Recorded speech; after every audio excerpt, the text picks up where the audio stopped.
เป็นฝูงตัวกันเปิดตีจะได้สร้างขวัญและกำลังใจในการดำรงชีวิตประจำวันญาติโยมสาธุชนทั้งหลายวันนี้อาตมภาพไหนๆก็เป็นวันพระไหนๆก็เป็นวันศีลแล้วก็จะขอนำเอากรรมไหวปรมีเก่าจันของครูบาหลวงหรือว่าครูบาเจ้าศรีวิจัยห้องกันว่าครูบาศีลธรรมนักบนแห่งเมืองล้านนาแผ่นดินล้านนาไทยของเฮาเอามาคือกับญาติโยมได้ไหวสาโดยการเนอร์ไพติฟังติชมอยู่นะ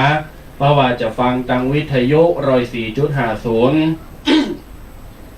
เมื่อว่าจะฟังทางหน้า Facebook หรือว่าเพจของทางวัดฝายหิน104ตลอดจนถึง YouTube และหลากหลายช่องทาง Facebook ของตุปีแดงตอยใครที่ชมที่ฟังอยู่ตอนนี้ก็ไหวสาเอาปรมีคุณศีลคุณธรรมโดยการเนอร์เพราะวันนี้ถือว่าเป็นโอกาสดีงามญาติโยมหลายท่านหลายคนไปวัดไปวาไหวพระหับศีลแล้วใส่บาตรหยาดน้ำตาลกกเข่ากกน้ำปิ้นเตียเรียบร้อยวันนี้ถือว่าตมาพาถึง2 ตนจะได้นำกุลศีลกุลธรรมกุลปอนกุลใจยมงคลเด้อกับญาติโยมในระบบออนไลน์นะญาติโยมก็ไหวสาไผว่าใดก็ว่าไปโดยประมาณสัก3 นาทีเนอะ2 นาที3 นาทีไปหน่อยหนึ่งนะ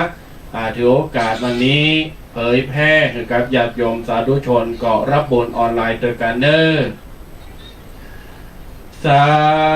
ธุสาธุพระปัญญาปารามี30 ตันสาธุพระปัญญาปารามีวัดแวดล้อมวิริยะปารามีล้อมระวังดี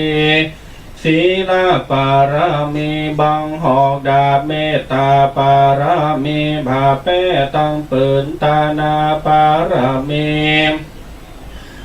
เป็นพื้นตั้งต่ออุเปกขาปารามีก็เป็นเวียงสัญจาปารามีแวดระวังดีเป็นไม้ใต้ขันติปารามีกลายเป็นหอกดาบบางหน้าไม้และปืนไฟอธิฐานาปารามีพันผ่าไปทุกแห่งแข่งแห่งปราบฝูงหมู่มารผีสางภายเปรตทุกทวีภพที่ปั้งป้ายนี้นางธรณีอาสาจันโสสาเหมือนพันโยข้างน้ำหน้าตีนองกวางต่อกว้างแตกตีฟองณนองณเนื้อเปลี่ยนเข้าตอกดอกไม้ถวายผู้จาพระแก้วแก่นไทยสตันพระผู้ทางเลยจงมาภายโพดอนุญาตโตดโพดผู้ข้าแต่ดีลีแม่ธรณีออกมารีดมวยผมอยู่ที่ท่าจังหายใครขาจังงาสามดินพ้นน้ำนาตีนองพัดพายคอพายหักตกเต้าพยามานเอาปุ่นกัวครับยอมือขึ้นไว้ต้นหัวใส่เกลาผู้ข้าได้จือว่าโลกศิกพระปุณถ้าเจ้ามีบนสมปานอันมากนางพระปุณถ้าเจ้าจริงได้ตั้งปัญญาปารามีไว้เก้าจันตั้งไว้ตั้งหน้าก็ได้เก้าจันตั้งไว้ตั้งหลังก็ได้เก้าจันตั้งแต่หัวแผ่วตีนก็ได้เก้าจันตั้งแต่ตีนแผ่วหัวก็ได้เก้าจันแสนว่าลูกปืนจังมา30,000เหมือนฝนแสนหาก็บ่มาจังมา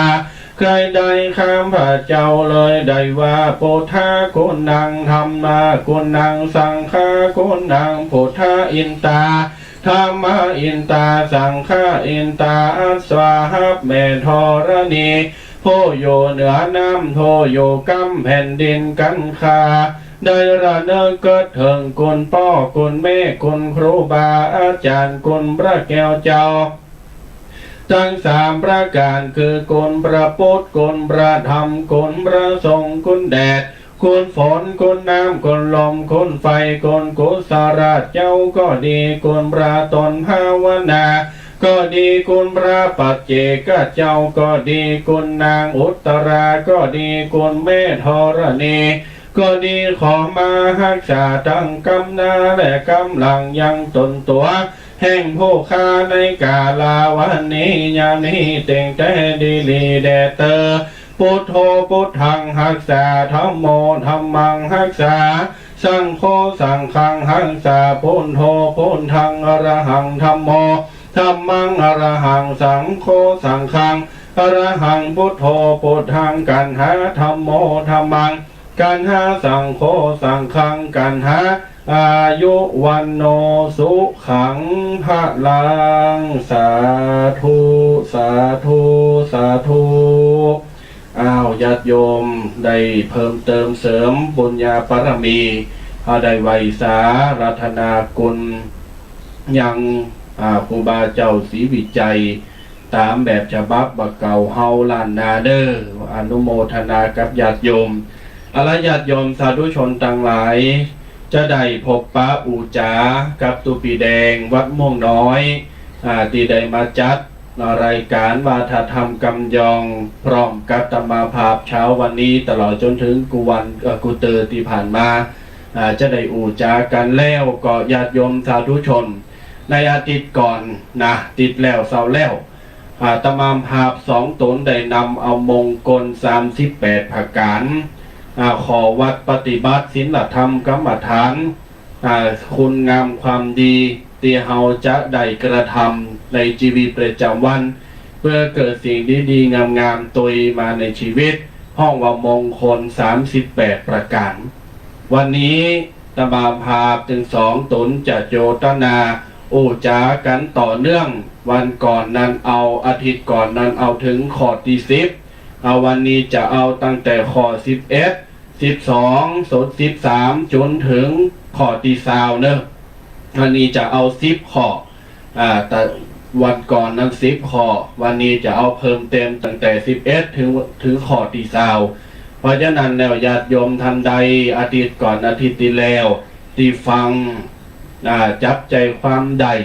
ก็มาต่อเนื่องในเสาร์วันนี้เนอะญาติโยมเนอะแต่ก่อนที่เราจะไปฟังก่อนที่เราจะไปรับธรรมะเจ้าวันพระเจ้าวันศีลอากาศดีๆอารมณ์ดีๆงามๆวันนี้ก็อูจาทักทายกับตุปีแดงสักกำหนึ่งแล้วก็มาปะกันในหัวข้อมงคล38ตั้งแต่ข้อ11จนถึงข้อ20ขอนิมนต์นะครับขอกราบไหว้สาครูบาอาจารย์พระเถรานุเถระจูปูจูตนที่กำลังสดับรับฟังอยู่ในขณะนี้ขอเจริญสุขในธรรมจงบังเกิดมีแด่กันสาธุชนพุทธบริษัทจูปูจูคนเจ้าวันนี้ก็ได้มาพบปะเจอกันแห่งครั้งหนึ่งทุกวันเสาร์เนาะสัทธาญาติโยมกูวันเสาร์ก็จะได้มาพบปะกับตุเจ้ายอง2 ตนกูท่องกูหูกันย่อยกูหูกูหากันเนาะสัทธาญาติโยมวันนี้ก็ตุปีเคเป็นได้เกินไว้แล้วว่าเราได้เอาธรรมะดีๆครับมาเพื่อกษัตริย์ญาติโยมได้สดับรับฟังกันแบบง่ายๆสไตล์แบบวาไรตี้กันเองเอาธรรมะแบบง่ายๆมือสถาญาติโยมเอามาแปลกว่ามือสถาญาติโยมได้หู้ได้ฟังได้เข้าใจกันง่ายๆเนาะครับวันนี้ก็ยังได้ต้องขอออกตัวกันในสถาญาติโยมวันนี้อาจจะมีเสียงอย่างคือกักกันเสียงดังหน่อยแต่พอดีมันมีงานเขาดำกำลังมีวันนี้พอดีเนาะก็อาจจะมีเสียงเล็ดลอดเข้าไปก็ต้องขอสุมาอภัยกันด้วยครับวันนี้ฟังไหวปารมีของ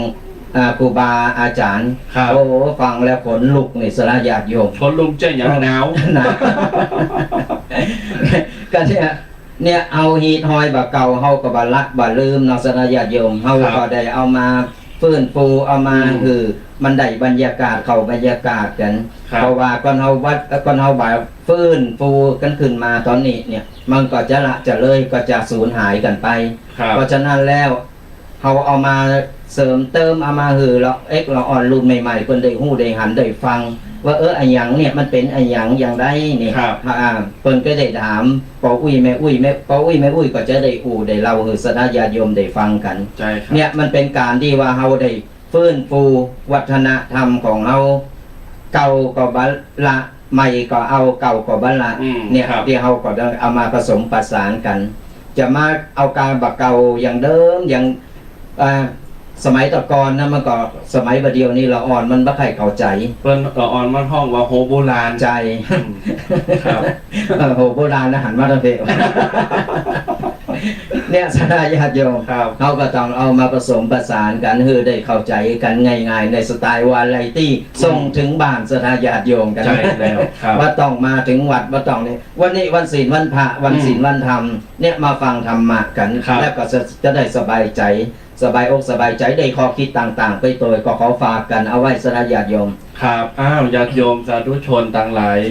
มีเคล็ดลับเคล็ดไม่ลับแถมอย่างหนึ่งจะบอกญาติโยมพี่น้องศรัทธาฟังไว้เนอะครูบาอาจารย์ผู้เฒ่าเก่าเพิ่นบอกว่าถ้าวันไหนเป็นวันศีลวันธรรม ครับ วันในวันศีลวันธรรมเนี่ยทุกเขาเจ้าจะไปพิษโหกัน จะไปแจงกัน จะไปด่ากัน จะไปเล่าขวัญกัน แล้วก็จะไปถมน้ำลายลงโถโสม ครับ ไผติมีห้องนอนฟังคือดีนะ ห้องนอนของไผตีมีห้องน้ำในโตะ อืม ห้องนอนใครมีห้องน้ำอยู่ในตัว เปิ้นบอกว่าห้ามเปิดประตูห้องน้ำละไว้เด็ดขาดตลอดเวลา มันเหมือน จะเข้าจะออกมันหมิ่นตัวนี้ จะเข้าจะออกคือปิดบัจจัยว่าจะทำเฉพาะวันศีลนะตุปีแดง อันนี้เป็นเคล็ดไม่ลับของครูบาอาจารย์เปิ้นบอกว่าถ้าเยะได้ดี ต้องปิดประตูห้องน้ำจะเข้าจะออกต้องปิดหมดปิดไฟพร้อมหยังเพราะถ้าเฮาเปิดประตูห้องน้ำละไว้บ่ว่าจะอยู่ในบ้านบ่ว่าจะอยู่ตั้งนอกบ้านก็ดี ครับ สิ่งบดิบบดีเนี่ยมันจะไหลออกมา มันจะเข้ามาหาตัวเฮาสิ่งเน่าสิ่งเหม็นนี่นะมันจะบดี เพราะฉะนั้นแล้วอันนี้ครูบาอาจารย์เป็นเน้นย้ำแล้วก็เป็นบอกว่าเจ้าปุถเฮาหรือว่าคนเมืองบ้านเฮาแน่เลยครับไผตี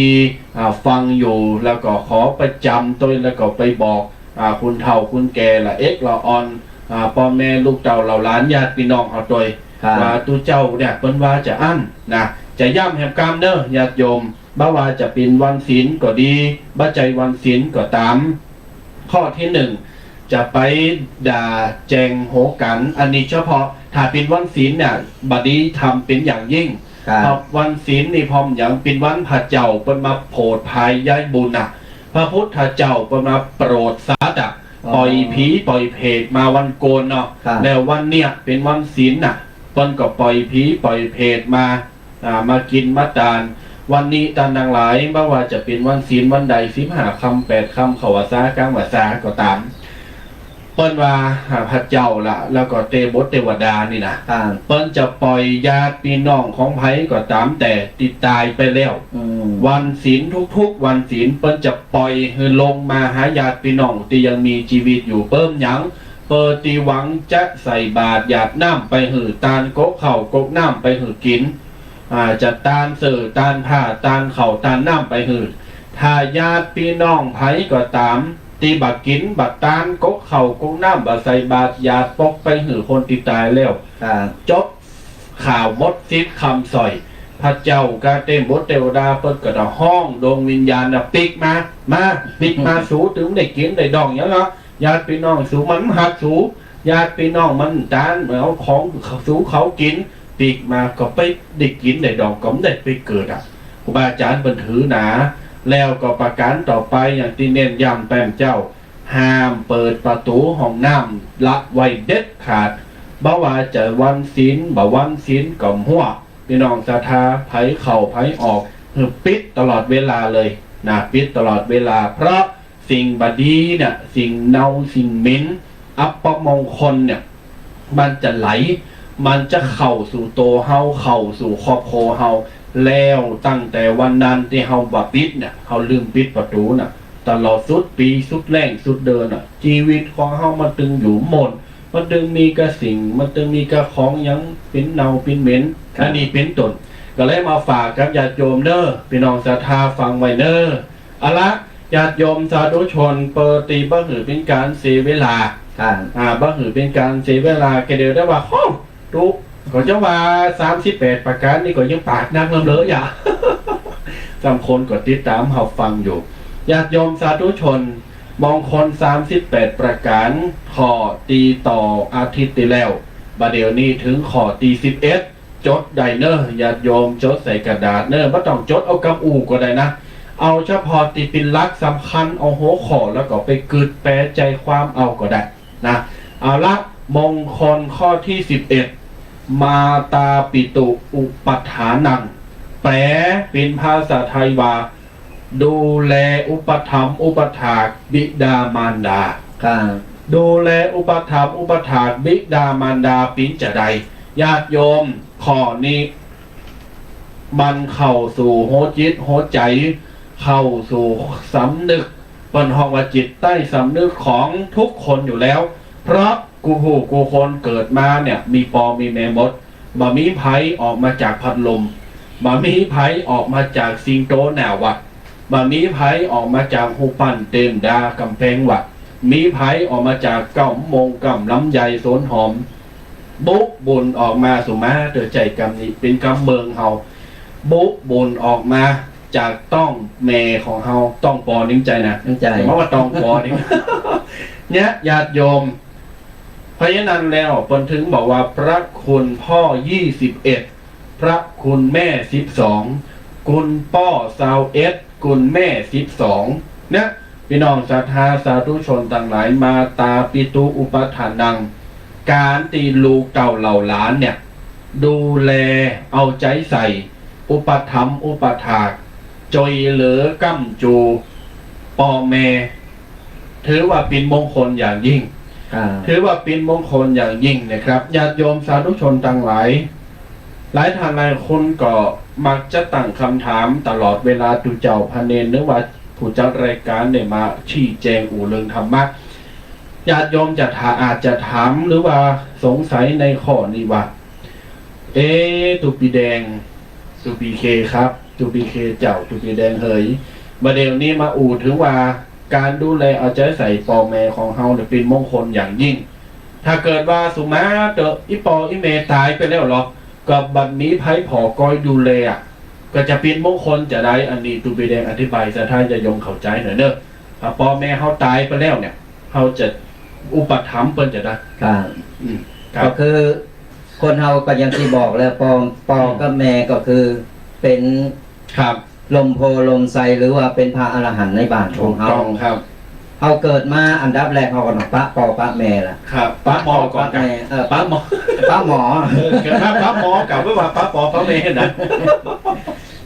เนี่ยเฮาก็ต้องมีปอมีแม่ล่ะสาญาติโยมปอแม่เป็นกุสิ่งกุอย่างของเฮาเพราะฉะนั้นแล้วเนี่ยการที่เฮาได้เกิดออกมาบ่มีไผตีอย่างตีตุปีเคเพิ่นได้บอกว่าบ่ได้เกิดมาจากหน่อไม้ก็จากตีหันตีนี่ทุกคนมีปอมีแม่เพราะฉะนั้นแล้วก็มีปอมีแม่เฮาก็บ่ได้เกิดมาเป็นผู้เป็นคนเพิ่นเกิดมาแล้วกว่าจะเกิดมาเนี่ยคนที่เป็นแม่ยิงหรือเป็นแม่เนี่ยจะรู้ดีว่ากว่าจะได้เกิดมาเนี่ยปอแม่ลำบากขนาดไหนปอก็ต้องไปทำมาหากินแม่ก็ต้องอุ้มต้องเก่าเดินกว่าจะได้ออกมาได้ออกมาปุ๊บก็จะโลนได้เลยนะออกมาก็ต้องมาเล่งอมปล่อยยุงเบื้อหือไตไล่เบื้อหือตอมเนี่ยโอ้ยกว่าเขาจะใหญ่ขึ้นมาได้พอใหญ่ขึ้นมาปุ๊บอย่างที่ว่าบางคนมันก็หู้คุณปอคุณแม่บางคนเปิ้นก็ลืมคุณปอคุณแม่อย่างเป็นข่าวได้หลายตีหลายต่างอย่างที่สัทยาติโยมได้หู้ได้หันข่าวนี่แหละเพราะฉะนั้นแล้วเฮาบาดีลืมปอลืมแม่ลืมบุญคุณปอแม่บ่ว่าปอแม่จะเป็นคนอย่างใดจะทุกข์จะจนหรือจะทุกข์กลำบากอย่างใดก็ตามนั่นคือปอกับแม่ของเฮาปอแม่ของเฮาบ่เคยหักบ่เคยตีว่าจะลืมเฮาหักเฮาตลอดแม้แต่โตเฮาจะทุกข์กลำบากหรือเกิดมากูสิ่งกูอย่างปอแม่เนี่ยคือหับได้หมดหับได้หมดเพราะหับอันอย่างที่เกิดจากลูกกับใจครับหับได้หมดแต่ว่าลูกก็ต้องหับพ่อแม่ได้บ่ใจพอ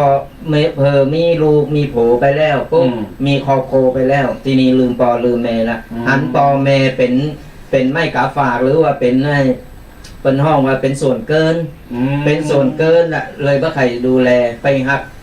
กแม่หักผัวโดยที่ว่าผู้ใครมีลูกก็หักลูกตัวเก่าไปเห็น เฮาก็ต้องเข้าใจว่านี่แหละแต่การที่เฮาได้ฮักลูกของเฮานี่แหละพ่อแม่ก็ฮักเฮาเคยเฮาฮักเฮาอย่างอี้ ครับ เพราะฉะนั้นแล้วบัดนี้ลืมคุณปอคุณแม่ บัดนี้ลืมเพราะอย่างเฮาต้องดูแลใจใส่เปิ้นยิ่งแก่เฮายิ่งแก่ขึ้นมาปุ๊บเปิ้นก็ยิ่งอ่อนลง ครับ ร่างกายสุขภาพของเปิ้นก็คือถอยหลังลดน้อยถอยหลังไปติ๊ก ตามอายุ ๆ ไข ตาม เนาะ อายุไขของเปิ้นช่วยเหลือตัวเก่าบ่ได้เปิ้นอยากกินเนี่ยอย่างเปิ้นไปทำมาหากินอย่างบ่ได้แล้ว ครับ เฮาก็ต้องสรรหามาเฮาต้องคอยปัดเป่าอย่างน้อยเนี่ย คนเฒ่านี่เป็นคนดีขี้น้อยใจ อืม คนน้อยคนเฒ่านี่ขี้น้อยใจ เพราะว่า ครับ ลองแก่โตมาปุ๊บเนี่ยจะเริ่มน้อยใจละบางคนเฒ่าบางคนก็ขี้บ่น ครับ เนี่ย ครับ แต่เฮาต้องรับเพิ่นได้ ม เพราะว่าเฮาต้องนึกว่า เนี่ยมันเป็นในธรรมชาติของเพิ่น ครับ อันกำเก่าเพิ่นว่า คนเฒ่าปากหนักลูกหลาน คนเฒ่าขี้จม ลูกหลานบ่ฮัก คนเฒ่าปากหนัก ลูกหลานจะจัง อันนี้มันแทมหัวเด้อ ก็คือมันมีโซนอะ ครับ คือ ครับ ตามหลักการตามเหตุการณ์ปัจจุบันเนี่ยมันก็มีนะบางคนเฒ่าแต่เฮาต้องลืมว่าเฮาต้องนึกเอาข่มใจว่านึกถึงว่า ตอนเฮาเป็นละอ่อนน่ะเฮาก็ยังลนหันลนนี่ เพิ่นก็ไล่ยับไล่ติไล่บอกไล่สอนไล่ด่าเฮาสารพัดอย่าง ครับ เฮาก็ต้องเข้าใจตอนนั้น อืม ว่าเนี่ยเพิ่นยังอดทนเฮาได้เพิ่นยังเร่งเฮามาจนใหญ่ได้ ครับ ถึงตอนนี้เปิ้นกลับกลายไปเป็นแบบอั้นแล้วอ่ะ อืม บางคนขี่บนขี่จมบางคนก็ไอ้คนเฒ่าดีเพิ่นก็มีนะทำโมอย่างคือกูสิ่งกูอย่างสรุปแล้วเฮาต้องรับเปิ้นได้ ครับ และเฮาต้องดูแลเปิ้นเพราะว่า ดูแลการกินการอยู่ของเปิ้นเอาอกเอาใจเปิ้นอย่างน้อยเนี่ยบางทีนี่บางคนอยู่ต่างจังหวัด แม่อยู่บ้าน ครับ เลี้ยงหลานอยู่บ้านโทรไปอู่ไปเอ่ยเปิ้นหน่อย ครับ อย่างน้อยเนี่ยเปิ้นก็จะภูมิใจละ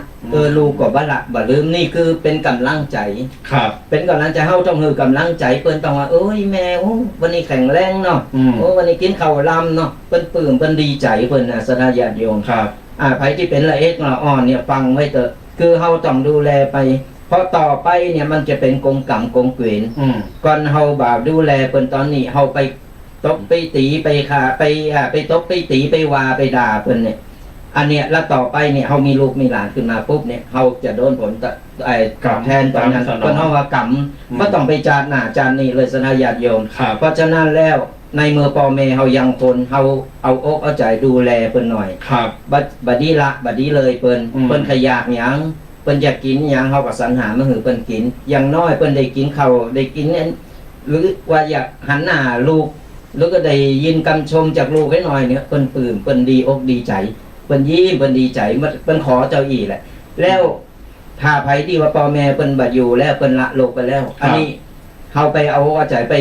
หายังมือเปิ้นบ่ได้เฮาก็หมั่นทำบุญหาเปิ้น ตาลไปครับ การไปหาเปิ้นระลึกนึกถึงเปิ้นตลอดเวลา ครับ การที่บ่ลืมบุญคุณคนบ่ลืมบุญคุณพ่อแม่นี่สถาญาติโยม ครับ เฮาทำมาหากินเนี่ยก็เจริญรุ่งเรือง ครับ บ่มีติดขัด เพราะว่าสังเกตพอหลายเจอแล้วนะเพราะว่าไผที่เร่งปอเร่งแม่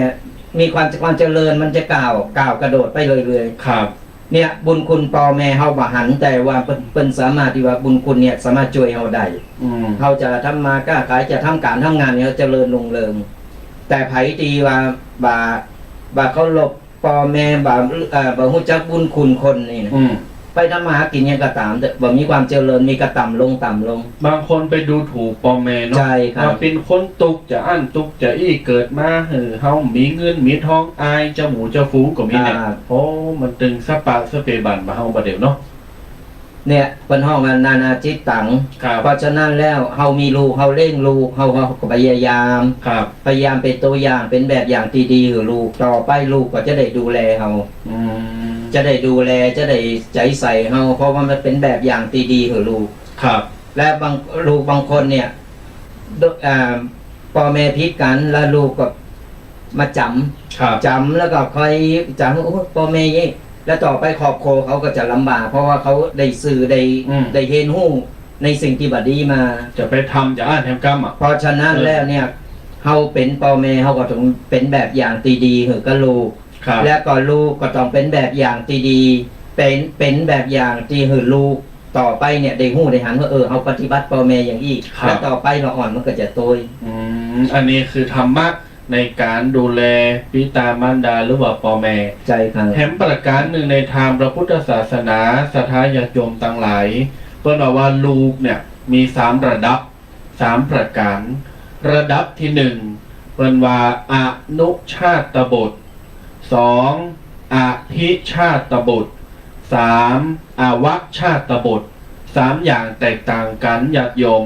ข้อที่1อนุชาตบุตรแปลว่าลูกชั้นกลางลูกชั้นต้นส่งเสริมวงตระกูลหือมีความสุขมีจือมีเสียงอันนี้ลูกตีสั่งคุณงามความดีบางทีก็หือพ่อแม่เสน้ำหูน้ำตาพองเล็กน้อยแล้วก็ยังเอาอกเอาใจพ่อแม่หือดีอกดีใจอยู่อันนี้ปะปนกันไปบนห้องวันลูกจันกลางอนุชาตบุตร2อภิชาตบุตรแปลว่ายิ่งใหญ่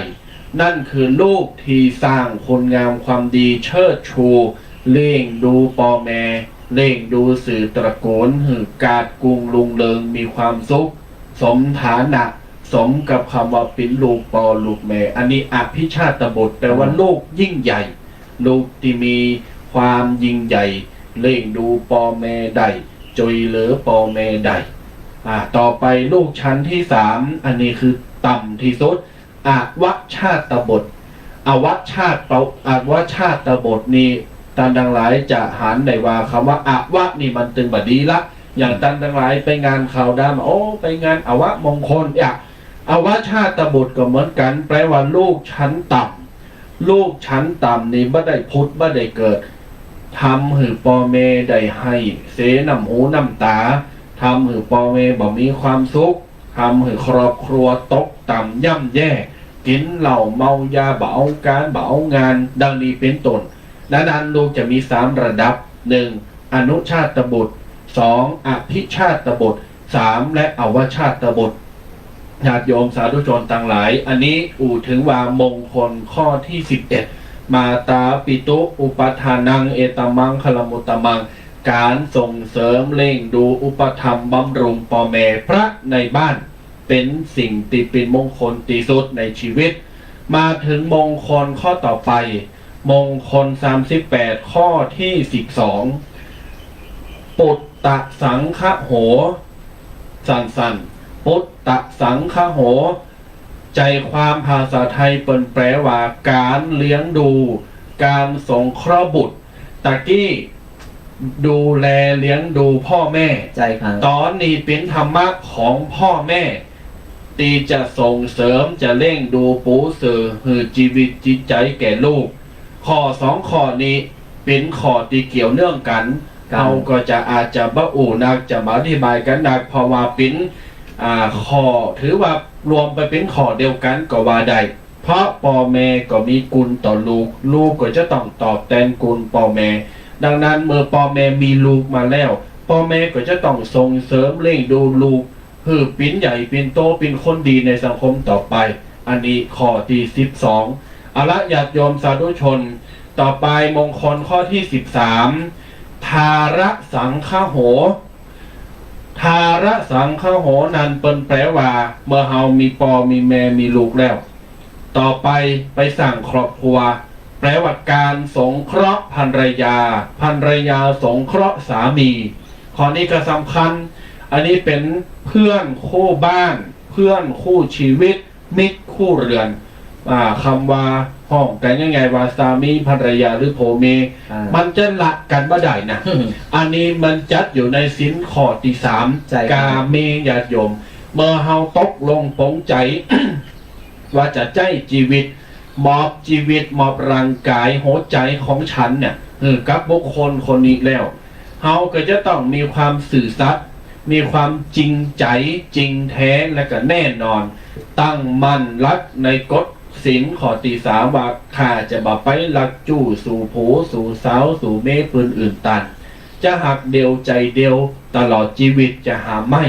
จนกว่าจะตายทิ้งกันไปอันนี้เป็นสิ่งที่ดีเปิ้นว่าเป็นมงคลอย่างยิ่งใจครับคือพี่แดงในธรรมะข้อนี้ หากเกิดว่าศรัทธาญาติโยมหลายต่อหลายท่านเนาะเปิ้นว่าแล้วข้าพระเจ้าเนี่ยบ่มีสามีบ่มีภรรยาเนี่ยแล้วก็บ่มีลูกเลยอ่ะจะดูแลจะสงขอไผแตนเปิ้นอ่ะถ้าข้าเจ้าเคยมีสามีเคยมีภรรยาแต่บ่มีเป็นโสดมา เป็นโสดทำไมจะตายให้เศร้าเหงาสวง ที่โจ๊กเก่ายอห้องแล้ววันนั้น อันนี้เปิ้นอู่ปินจังหวะมาได้หรอกนะท่านดังหลายหาใครมีบ่มีกับเปิ้นใครดูแลบ่ได้ดูแลกับเปิ้นใครมีกูมีกิมกอดหมอนนอนหนาวนะกันอย่าเปิ้นว่า แล้วจะเยจะได้หยอกคือมันมีความสุขในเมื่อเฮาบ่มีกูอย่างเปิ้นน่ะตัวปีแดงใช้ชีวิตอย่างไรถ้าไม่มีชีวิตคู่ การที่เฮาบ่มีชีวิตกูนี่นะสมัยญาติโยมเพิ่นว่าเป็นคนที่มีบุญ โอ้ไปว่าอ้านบุญจะได้ มีบุญ บุญจะได้ มีบุญเพราะว่า ก็เหมือนตุเจ้าพันเองเนี่ยเพิ่นมีครอบครัว แต่ว่า เพิ่นก็ได้มีเพิ่นก็มีบุญ อ๋อ แต่ว่าคนที่เป็นหนุ่มโสดสาวโสดที่บ่มีเรามีกูอ่ะ กูบ่มีอย่างนี้เพิ่นว่าเป็นคนมีบุญหนัก โอ้ เพราะว่า ครับ เพราะว่าเขาก็ต้องมาหาพิชองก็ต้องมามีกิเลสในการโหงในการแสวงหาคนมีกูอ่ะมันไปไหนเนี่ยมันยังบ่ปิกคือกูสิ่งกูอย่างมันหาตุกเขาตัวเก่า แล้วไหนจะมีลูกแค่มีลูกปุ๊บก็เป็นตุกทั้งหมด โอ้ถ้าประเดี๋ยวอูจะอีกกระเดียวสัทธากับปลากันละโพละเมพวกนี้ บัจจัยอันนี้อูถึงว่าคนที่เป็นแบบนี้อ่ะ อ๋อ เป็นสละโสดเลย ที่มันโมงมันก็มีนะเป็นตัวอย่างที่ดีเปิ้นหันหน้าเข้าวัดอย่างเดียว บ่มีกูบ่มี บา กิ ง ม มีกูมีกิมแล้วบัดสนใจเปิ้นก็มาตูเปิ้นก็สุขสบายเปิ้นน่าจืนตาบ้านเปิ้นเปิ้นคือเปิ้นในหันหน้าเข้าวัดเปิ้นตัดกูสิ่งกูอย่างมีคนมาขอมีคนมาอย่างเปิ้นหลายเตอนะอันนี้ยกตัวอย่างที่วัดบ้านมงน้อยนะครับมันมีอยู่คนหนึ่งเปิ้นก็เป็นอุปถากที่วัดนี่เลยคือเปิ้นเข้าออกอยู่ในวัดในวานี่แหละแล้วก็จะเปิ้นก็อยู่บ้านเปิ้นบ่ได้โบสถ์ชีโบสถ์หยังแต่เปิ้นบ่เอาครอบครัวบ่มีครอบครัวเลยถามว่าแล้วหยังเปิ้นมาขอแล้วยังบ่ชอบเปิ้นกาคนดีๆคนมีตังค์มีหยังมาขอ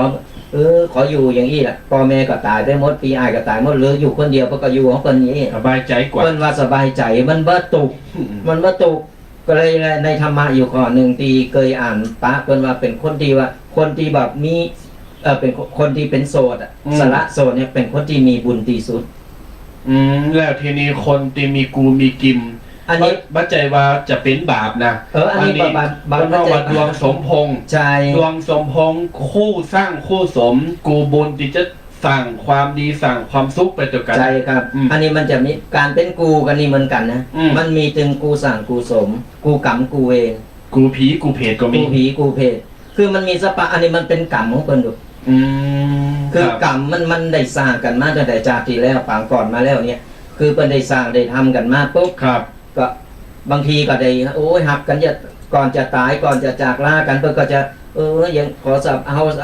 ามาทำบุญสาบานเอาอย่าเป็นกูเป็นกินตลอดกูจากกูเกิดเป็นหมามึงก็ต้องเป็นหมาโอ้อันนั้นเคยฟิตกัน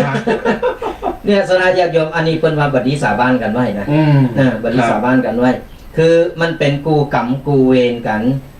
คือต้องมาใจกรรมโลมกันบางคนใหม่ๆอยู่ด้วยกันดีนะอยู่ด้วยกันหักกันแป้งกันมีอย่างก็ป้อนกันมีอย่างก็ปานจะกืนกินนะป้อนกันแบ่งกันนี่อยู่ได้เหมือนนั้นนี่หมาเห่าหน่อยเดียวไปเตะไปได้กับหมาเห่ามาพิษมาเถงหัวกันนี่สนาญาติโยมเนี่ยมันเป็นห้องว่าในมือเป็นบุญเป็นได้สร้างมาด้วยกันแล้วบุญได้สร้างมาโดยการแต่ว่าในเมื่อบุญเก่านั่นน่ะได้สร้างมาเป็นกูบ่มดเดินมาใจกูกันอยู่ตามที่ได้สัญญากันไว้ได้ไอ้ผูกพันกันไว้แต่พอมาอยู่พอบุญเก่ามันหมดปุ๊บทีนี้ก็วิญญาณเปรตเข้าหามารเข้าหาก็คือเป็นกูกรรมกูเวรกันไปพิษเถงกันไปพิษเถงกันตบตีบางคนก็อยู่บ่ครบบ่เป็นกูเป็นกินก็ได้บ่เหมือนมานานบางทีแต่งงานนี่โอ้โหจัดนี่ใหญ่โตมโหฬารใจโตมโหฬารโอ้ยพอเปิ้นแล้วเป็นดีนี่นะเป็นดีขอยเนาะเป็นดีขอยเขาขอยเปิ้นบ่ได้นะเขาคือมีก็ลักขอยพองกับมีกันก็แอบหลักๆเอาเนี่ยแล้วพออยู่ได้เหมือนนั้นหมอกแกงมาตั้นดำ เอากันละพิษโทกันแยกกัน อ๋อ เลิกกันลากัน เนี่ยคือมันหมดกรรมหมดเวรกันไปแล้ว อืม ต่างคนต่างไปใจกรรมใหม่ก็ใจบุญใหม่กันไป ครับ คือไปหาครูใหม่หาโปใหม่เมใหม่กันไป อืม มันก็เลยผูกปั้นมันก็เลยเปิ้นห้องว่าหมุนเว้นกันอยู่อย่างนี้ตลอด ครับ เพราะฉะนั้นแล้วเนี่ยเปิ้นห้องว่าคนตีบ่มีก็บ่ต้องไปเสอหาก็มันเป็นไม่การเปิ้นห้องว่าไม่ขึ้นคานนี้กัน ห้องกับประจาง อืม เนี่ยเปิ้นว่าก่อนขึ้นคานไปแล้วเฮาก็สละไปให้เฮาบ่ต้องไปสนใจแล้ว ครับ เฮาก็บ่ตุก ถูกต้อง เพราะว่าก่อนเฮามีโหงอย่างพระพุทธสมมาสัมพุทธเจ้าของเฮาเนี่ยเพิ่นมีโหงเพิ่นถึงตัดโหงหมด แค่ลูกออกเกิดออกมาปุ๊บประสูติออกมาพระราหุลประสูติออกมาปุ๊บพระสมมาสัมพุทธเจ้าเพิ่นบอกว่าได้เหรอห่วงเกิดขึ้นแล้ว อืม ก็คือนี่แหละคือโฮงก็คือก้อนไผ่บ่มีก็ไม่ต้องไปเสาะหาไม่ต้องไปมีเลย แต่ถ้าไผ่มีแล้วก็ต้องใจกรรมใจเวรใจชีวิตกูกันไป ครับ แล้วแต่ว่ากรรมไผ่เวรมันสร้างกันขึ้นมา ท่านทั้งหลายจะพอในประวัติตีบนวิหารกาในศาลากาตามวัดตามวาฝาผนัง จะหันประวัติของพระเวสสันดร ครับ ติเปิลบอกกล่าวว่าพระเวสสันดรเนี่ยตานจ้าง ตานมาตานทรัพย์สินเงินทองป้ายบะปอ ตานแผวลูก ตานแผวเมกันหาจารีนางมัดสีพร้อมหยังตานไปแล้วเปิ้นบอยากจะมีโบงมีกรรมตัดปัญหาก็เลยมาโบสถ์อันนี้เป็นต้นญาติโยมสาธุชน สรุปว่ามงคลข้อที่17ข้อที่17ทารสังคโหสามีดูแลภรรยาภรรยาก็ต้องดูแลสามีให้ดีที่สุด กูสั่งกูสมจะไปเป็นกูผีเมเพศดังนี้เป็นต้นเพราะฉะนั้นแล้วไผมีกูดีก็รักษาให้ดีเนอะไผที่บ่มีก็บ่ต้องไปเสาะแสวงหาสำคนเถ่าเขียวป้องปลุดหลอนโยหันแล้ว ครับ แล้วไปเสาะหาอยู่อย่าดูเจ้าสำให้กับประเดี๋ยวนะโอ้วาลินได้เนอะ อันนี้ว่าเอาโมเนอร์ญาติโยมสาธุชนทั้งหลายดันนี้ฝากไว้ ต่อมาข้อที่14มงคล38ข้อที่14อนากุลาจักรมมันตา ความในภาษาไทยเป็นว่าการตีเฮาบัดทำการทำงานปิ้นดินพอกหางหมู หรือว่าบัดทำงานถึงมันข้างจับตนจนไปบ่ได้อันนั้นทำบ่แล้วเติมมาเอาอันนี้ดินพอกหางหมูไปเป็นว่าทำแบบเนี้ยไม่เป็นมงคล ไม่ทำแบบนี้ถึงเป็นมงคลหมายความว่าจะใดก็หมายความว่าญาติโยมเวลาเรามีภาระหรือว่ามีหน้าที่การงานเนาะมีหน้าที่การงานต่างๆที่เราทำได้รับบัญชาพ้องได้รับมอบหมายกล้าขายต่างๆนานา มีงานธุระที่เราจะต้องเคลียร์จะต้องสะสางให้มันเสร็จไปเป็นชิ้นเป็นอันแล้วไปเป็นอย่างญาติโยมหลายทันหลายคนบางทันบางคนบางอันน่ะมีงานที่ค้างอยู่แล้วย่ำเสียเตอเสนอหน้าสุมาเตอเสนอหน้าเอางานใหม่มาละอาสาเป็นว่าสมอาสาว่ะอ๋อฉันทำได้เอามาหรือฉันทำนี่งานโต๊ะเก่ายังทำเทสย่ำแล้วไปเสนอหรือเปิ้นทำเนี่ยดังนี้เป็นต้นเพราะฉะนั้นแล้วเฮามีธุระหรือว่ามีการมีงานอะไรอย่างต่างๆที่เฮาทำที่เป็นมอบหมายให้เฮาจะต้องทำจะต้องเคลียร์ให้มันแล้วเนาะจะต้องเคลียร์ให้มันเซ็ตซับไปเป็นอย่างให้มันแล้วไปเป็นประกันแล้วแต่ธุระแล้วแต่การงานของท่านนั้นจะนักจะเบาว่ากันแต่หลายท่านหลายคนว่าโอ้อันนี้มันนักนำไปขอเปลี่ยนไปเอาอันนั้นได้เหรอก็โตจะเอาอันนักเนี่ยที่โตทำบัดแล้วไปละไว้หือผายไปจงหือเปิ้นคนอื่นทำเปิ้นก็จะไปทำอย่างข้าเนี่ยอย่างเฮาเนี่ยเอางานตินนักตัวเองทำกันแล้วก็เอางานเบามาหือชั้นเนอะก็ไผจะไปเอาแม่เนอะเพราะฉะนั้นแล้วเฮาก็จะต้องมีการเคลียร์ในการเคลียร์นั้นเฮาก็จะต้องมีขันติแล้วก็มีสติแล้วก็มีความมุ่งมั่นตั้งใจจะต้องตั้งใจในการเคลียร์ในการทำงานเวลาเฮามีสติแล้วมีขันติความอดทนแล้วเคลียร์ไปเป็นอย่างคนสำราญงานก็สำเร็จใช่ครับทีนี้มาดูในหัวข้อนี้ญาติโยมแล้วเราจะทำงาน จะทำการจะใดคือมันมีความสุขตุบีแดงวันนี้ญาติโยมหลายท่านหลายคนมีภาระมีหน้าที่การงานที่จะต้องรับที่จะต้องแบกหรือที่จะต้องทำบ่มีความสุขเห็นเลยการงานก็อันเนาะชีวิตก็บดิบบดีเงินเดินก็ยังเก่าบ่ไปตั้งหน้า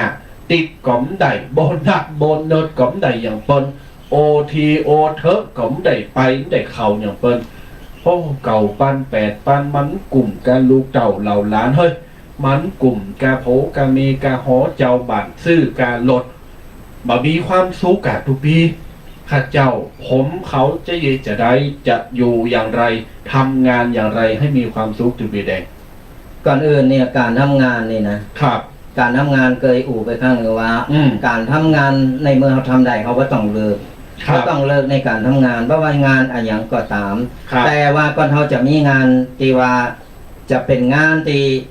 เขาชอบหรือว่าเขาถนัดเนี่ยเขาก็จะสบายใจกว่าในการที่ทำงานเพราะว่าก่อนเขาไปฝืนงานที่เขาไม่ชอบมันก็ฝืนมันก็นักอกนักใจมันก็บ่มีความสุขก่อนเขาจะทำงานเขาเลิกงานตีมันมีความสุขแล้วก็งานตีว่าเขาสามารถทำได้ตามความสามารถของเขาครับเข้าใจว่าอย่างที่ว่าเอานิ้วโป้งไปเป็นนิ้วจี้เนี่ยมันก็ฝืนมันก็ฝืนมันก็ทำงานมันก็บอกไปแต่งานมันฝืนมันแบบมันเหมือนไม่ความสุขมันเหมือนกับเขากินข้าวไม่ได้กินน้ำมันก็อักอยู่อันนั้นเพราะฉะนั้นแล้วการทำงานบัดนี้เลิกงานแต่ว่าการทำงานตีจะมีความสุขได้เขาต้องทำงานที่เขาถนัดทำงานที่เขาชอบโดยอย่างการเป็นเจ้าอาวาสเขาชอบเป็นเจ้าอาวาสเขาก็ต้องพร้อมที่จะทำงานแหละงานนักงานเบาเขาก็ต้องชอบเขาต้องหับได้หมดอันนี้สอนตุเคแล้วนี่นะเขาต้องหับได้หมดก็คือว่าในเมื่อมันเป็นหน้าที่ของเขาแล้วเขาเลิกมาเป็นต่างที่ว่าหลีกเลี่ยงได้เลิกเขาเลิกบ่ได้แล้วในเมื่อเขาต้องการในเมื่อเขาได้งานเป็นมอบหมายหน้าที่ของเขาแล้วเนี่ยมอบหมายหน้าที่ของเขาปุ๊บเขาก็ต้องทำมือใดทำมือใดก่อนมันเหนือบากว่าแรงเขาก็มีตัวช่วยก็คือว่าเขาก็ปรึกษาหรือว่าหาทางออกมาได้เขาก็ต้องหาคนที่มาช่วยเหลือเขาได้เขาก็จะผ่านพ้นไปได้แต่ว่างานอันใดก็ตามที่เขาทำแล้วมันฝืนความรู้สึกเขาก็ขยับขยายเอาไปขยับขยายไปเปลี่ยนไปเอาว่างานนี้บ่เหมาะกับเฮาเนอะงานนี้บ่เหมาะกันนี่มันจะใครเป็นนักห้องแต่เสียงอย่างกับบัฟฟาโลมันก็แปลว่าควายเนาะอันนี้บ่แปล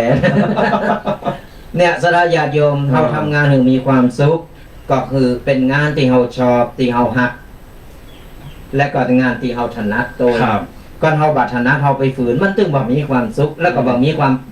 สามารถที่จะประสบความสำเร็จได้อันนี้คือหลักการคนสำราญจะทำให้งานสำเร็จทำงานอย่างที่ชอบอย่างที่ถนัด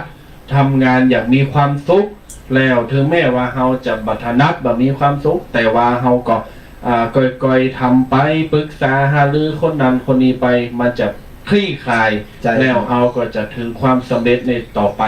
อันนี้มงคลข้อที่14อนาคุลาจักกัมมันตาการที่เราทำงานถึงมีความสุขจะทำจะได้นะเอาละมาถึงมงคลเกิ่งต่างมงคล38ข้อที่15ทานันจะนี่ง่ายๆทานันจะญาติโยมสาธุชนจะคุ้นหูคุ้นตาได้ยินได้ฟังคำว่าทานันจะแปลว่าการบริจาคให้ทานเป็นมงคลอย่างยิ่ง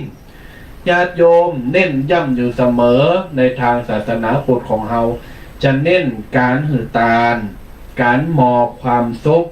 การแบ่งปันทรัพย์สมบัติแบ่งปันความสุขตู้ปันสุขหรือรถปันสุข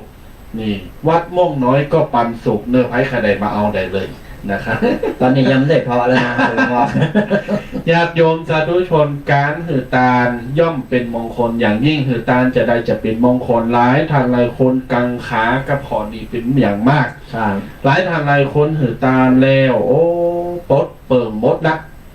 ไข่ตานก็ตานไข่เอาก๋วยเตี๋ยวเอาหมูกระทะไปหือตูแดงโมงน้อยกินกลางค่ำกลางคืนก็กินได้เนี่ยอดีวาลินมาได้เซล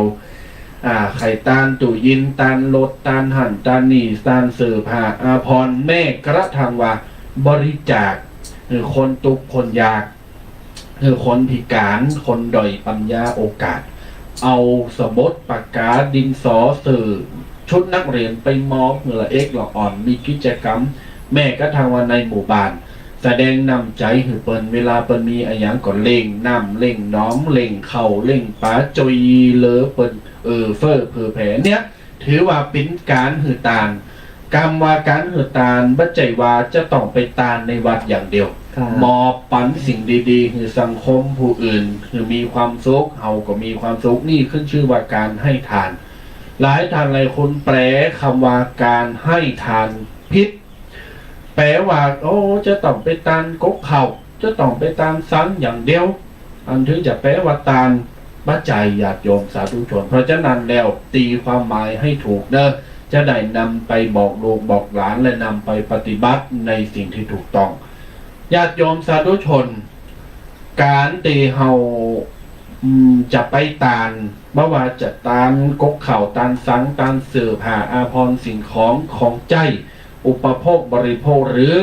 แม้กระทั่งว่าจะมอบสิ่งของต่างๆคือเปิ้นคนอื่นใจเนี่ยอย่างหนึ่งที่เฮาจะต้องมาคำนึงถึงที่สำคัญก็คือคนรับเขาได้ประโยชน์อะไรบ้างเฮาเอาสิ่งอันนี้คือเปิ้นเนี่ยละเปิ้นเดใจไอ้หยังพองนี่จะเกิดผลของการให้ทาน เช่นไปตานโก๊ะเข่าเอาไงตุเจ้าเอาเนี่ยไปตานโก๊ะเข่าในวัดโอ้ไปตานหาหมาก่อนเด้อเอาอาหารหมาไปตานอ่ะเอาอาหารหมาไปตานซ้ำคนอ่ะหักหมาตายไห่หุยหมาเคยอาบน้ำหอมเอาแชมพูซะขุนหมาเหือเอาครีมอาบน้ำหมามาทานเถอะทุกเจ้าอ่ะแล้วทุกเจ้าจะเอาไปใจจะได้ญาติโยมไปแบบพอซ้ำคนเอาหวีมาทานน่ะทุกสุมาเดอะหนักหนาไปกว่านั้นเอายกทรงมาตานเอาวีผมมาตานเอาลิปมาตานขนตาปลอมมาตานก็มักจะไปแต่ใจบุญมันเกิดในขณะที่เราคิดว่าเราจะทำบุญแต่ในระหว่างและในสิ้นสุดของการทำบุญมันไม่ได้เพราะฉะนั้นแล้วเราจะได้บุญหรือคนอื่นเพิ่นจะได้บุญได้ความดีได้กำลังใจจากเราสิ่งของนั้นหนึ่งละจะต้องบริสุทธิ์ตัวสองจะต้องบัลลัดไปหั่นไปหนีไปจกมาขโมยเปิ้นมาแล้วก็มาตามมาหมอบสามสิ่งของนั้นจะต้องเป็นประโยชน์ต่อผู้รับต่อผู้ใช้ดังนี้เป็นตัวดูบีแดงในข้อเนี้ยข้อที่15เนี่ยเราจะมีข้อเสนอแนะกับโยมจะได้เปิ้นจะเทงหูดับปั๊บใหม่โอ๊ะก็ป่ามันตายก็ไอ้ต้องมันชอบวีผมโหเอาลีเปตาแต่ตูเจ้าจะไปไว้ไหนหมาข้าเจ้าตายบัฟฟาโลตายแต่ก่อนอาบน้ำคือมันหอมไปเนี่ยเอาไดเป่าผมเอาไดเป่าคุณหมามาตานเอาอาหารหมามาตานเอาครีมอาบน้ำหมามาตานตูบีแดงถามว่าได้บุญก็ได้แล้วก็เขาจะแปลคือมันเป็นการหือตานอย่างถูกต้องแล้วก็มีความสุขในเรื่องเนี่ยเขาจะแนะนำญาติโยมจะได้ดีเนี่ยก็คือสถานญาติโยมการที่ว่าเขาจะตานอย่างตีตุปิเคเป็นได้เกินมาเนาะว่าตานหันตานนี่ตานการตานเนี่ยคือถูกแล้วคือได้บุญได้กุศลได้ตั้งแต่คณะที่เขากึศจิตที่จะทำตานทำบุญแต่ตานในที่นี้ก็คือได้กูสิ่งกูอย่างได้หมดแต่ตานแต่ถามว่าตานมาแล้วเนี่ยตุเจ้าพวกก็หับหมดนะครับหมดนั่นคือแบบปฏิเสธเพราะว่านอกจากไอ้เนื้องูเนื้อไอ้ที่มันพิษศีลนั้นตุเจ้าบรรทับบ่ได้ แต่ว่าการที่ตานเอาของที่ว่าอย่างยกตัวอย่างอย่างไรซัดเล่งเขาตายซัดเล่งเขาตายแล้วเอาของที่มันซัดเล่งเขาหาเขามันเนี่ยเอามาตานถามว่าได้บุญมันก็ได้บุญเหมือนกันได้บุญเหมือนกันแต่ว่ามันได้บุญกึ่งเดียวมันบัดเต็มตีเพราะว่าตุกเจ้าพระเนรเอามาใจการบ่ได้เอามาใจการบ่ได้การที่ตานตุกเจ้าต้องเอามาใจงานใดโดยอย่างที่เป็นข่าวเรื่องสังฆทานที่วัดอยากใส่อย่างก็ไทยมาเนี่ย เอามาบางทีนี่ก็อย่างที่ว่าเนอะนี่ออกมานี่เหม็นกลินมันสูญอันกันอยู่หันมันก็เอามาแล้วก็เอามาควางเหก็คือมันบอกว่าจะไปใจอย่างบางทีก็หมดอายุไปเนี่ยคือการจะต้านก็เราตั้งใจแต่ตั้งใจที่จะต้านน่ะยกตัวอย่างอย่าเป็นสังเข้าก็ซื้อมาจัดเอาเองก็ได้ครับซื้อมาอย่างละนิดละหน่อยมาแล้วเอามาหอมปล่อยก็ต้องมาอยู่มันสวยงามขนาดนั้นน่ะเขาจะไปประกวดนี่จำพลสังใหญ่งามแต่ทำไมใจบ่ได้เป็นกล่องว่าเพอแกะออกมาอย่างที่ว่านะนี่เอาแปะอยู่ข้างกล่องนั่นน่ะแปะอยู่ข้างกล่องข้างในมีน้ำให้โคตรหนึ่งน้ำโคตรบ่ป้อนนะเอาน้ำไปวางกาแฟปะกัตุเจ้าเตกินก็สาวแฟบบึ้งนะไปกินได้เป็นตั้งเป็นตึ้งอยู่ฮะสนาญาโยมเนี่ยการที่เขาจะหือตาลเขาตาลโดยใจโดยใจคือโดยออกจากใจของเขายังยกตัวอย่างคนสมัยก่อนเพื่อจะทำกับเพื่อจะใส่บาตรตุเจ้าเนี่ยเข่าไม้เข่าเก่าเพื่อนก็บ่เอาเนี่ยเพื่อนเอาเข่าใหม่หนึ่งเอาเนี่ยกันเข่าเย็นนี่เพื่อนบ่ใส่แล้วเพื่อจะเอาเข่าใหม่ของกินเพื่อนก็จะสมัยก่อนมันจะซื้อเป็นแกงถุงสมัยนี้ประเดียวเพื่อจะทำกับเข่าลูกขึ้นมาทำกับเข่าประดิษฐ์ประดอยทำอย่างดีบัดล่ำเพื่อนก็บ่เอาแม้แต่เราอ่อนให้กินก็ให้กินนี่เล็กอ่อนให้กินเปิ้นยังมือกินเปิ้นหือตู้เจ้ากินก่อนคือเปิ้นประดิษฐ์ประดอยอันเนี้ยเปิ้นว่าตาโดยความบริสุทธิ์ใจตาโดยความตั้งใจคือตั้งใจตั้งแต่ที่ก่อนทำขณะทำและก็หลังทำเนี่ยบุญกุศลได้เต็มตีแต่ในมือเอามาแล้วมาตานไปเถอะเนี่ยโดยว่าคำนึงว่าเปิ้นเอามาแล้วเปิ้นใจการใจงานได้ก็เอามาก็มากองไว้ในวัดก็มาหกในวัดบัดเนาเสียเอามาเนามาเสียได้ของเฮาก็กันอย่างอันนะเฮากับตานะเอาไปตาหรือคนที่เปิ้นมีสัตว์เลี้ยงที่เหมือนกันนะเอาไปตาหรือเปิ้นนี่ก็ได้บุญเหมือนกันเมื่อต่อมาตาหนูตู้เจ้าเอาไปตาหนึ่งอันนี้มันตาก็เลยหนึ่งเอาไปใจเนอมันเหลือเสียได้อ่ะมันก็เป็นบุญกุศลมันก็เกิดจังคนฮับก็ยินดีก็ดีอกดีใจเมื่อก็เหมือนการทำบุญเหมือนกันเป็นการต้านเหมือนกันบัดจำเป็นต้องว่ามีอย่างก็ต้องต้านตู้เจ้าอย่างนี้คนเมื่อหือมดก็เดี๋ยวอย่างที่ว่านี้ไอ้คนตายเนอะอย่างที่เป็นข่าวทูพีเคได้ยินเนาะว่าได้หันอยู่ว่าไอ้คนเนี้ยเป็นหุมโคโยตี้พอตายปุ๊บเอาโคโยตี้มาเต้นหน้าเนี่ยมันแบบมันแบบมันบ้าใจไม่ได้มันพิษแห่งวัฒนธรรมคือมันบางคนก็เอามาบางโอ้ยอย่างประเดี๋ยวนี้มันเปลี่ยนแปลงมันพิษเพ่นไปหมดแล้วนะเพราะฉะนั้นแล้วอ่ะการต้านการจะเหือนคนตายมีความสุขได้ครับความสุขเอาต้านด้วยใจของเอาต้านด้วยสิ่งบริสุทธิ์จะเป็นมีเอาสวยเขาตอกดอกไม้เอาเข่าหน้ามาพอตุเจ้าเพิ่นได้ฉันได้นี่ได้พอตุเจ้าเพิ่นได้ไปทำให้ทำนาได้ก้าลำไยเหมือนเปิ้นดกก็เอาเข่าเอาอาหารที่ว่าเขาชอบไอ้อย่างเข้ามาตาลแล้วก็อุทิศถือไอ้สิ่งที่มันติเป็นซาเล้งของเขาที่มันได้ตายไปจือเปิ้นก็ได้บุญได้กุศลด้วยปัจจัย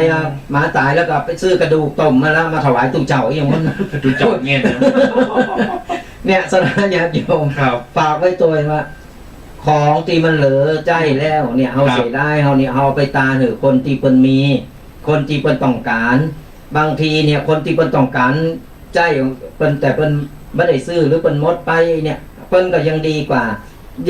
ที่เอามาตามตู้เจ้าเอามาก็ฮับเซ็ตก็เอาวางไว้ก็เน่าก็เสียบ่ได้มันเสียของเสียได้ของสนาญาติโยมก็ฝากไว้ตัว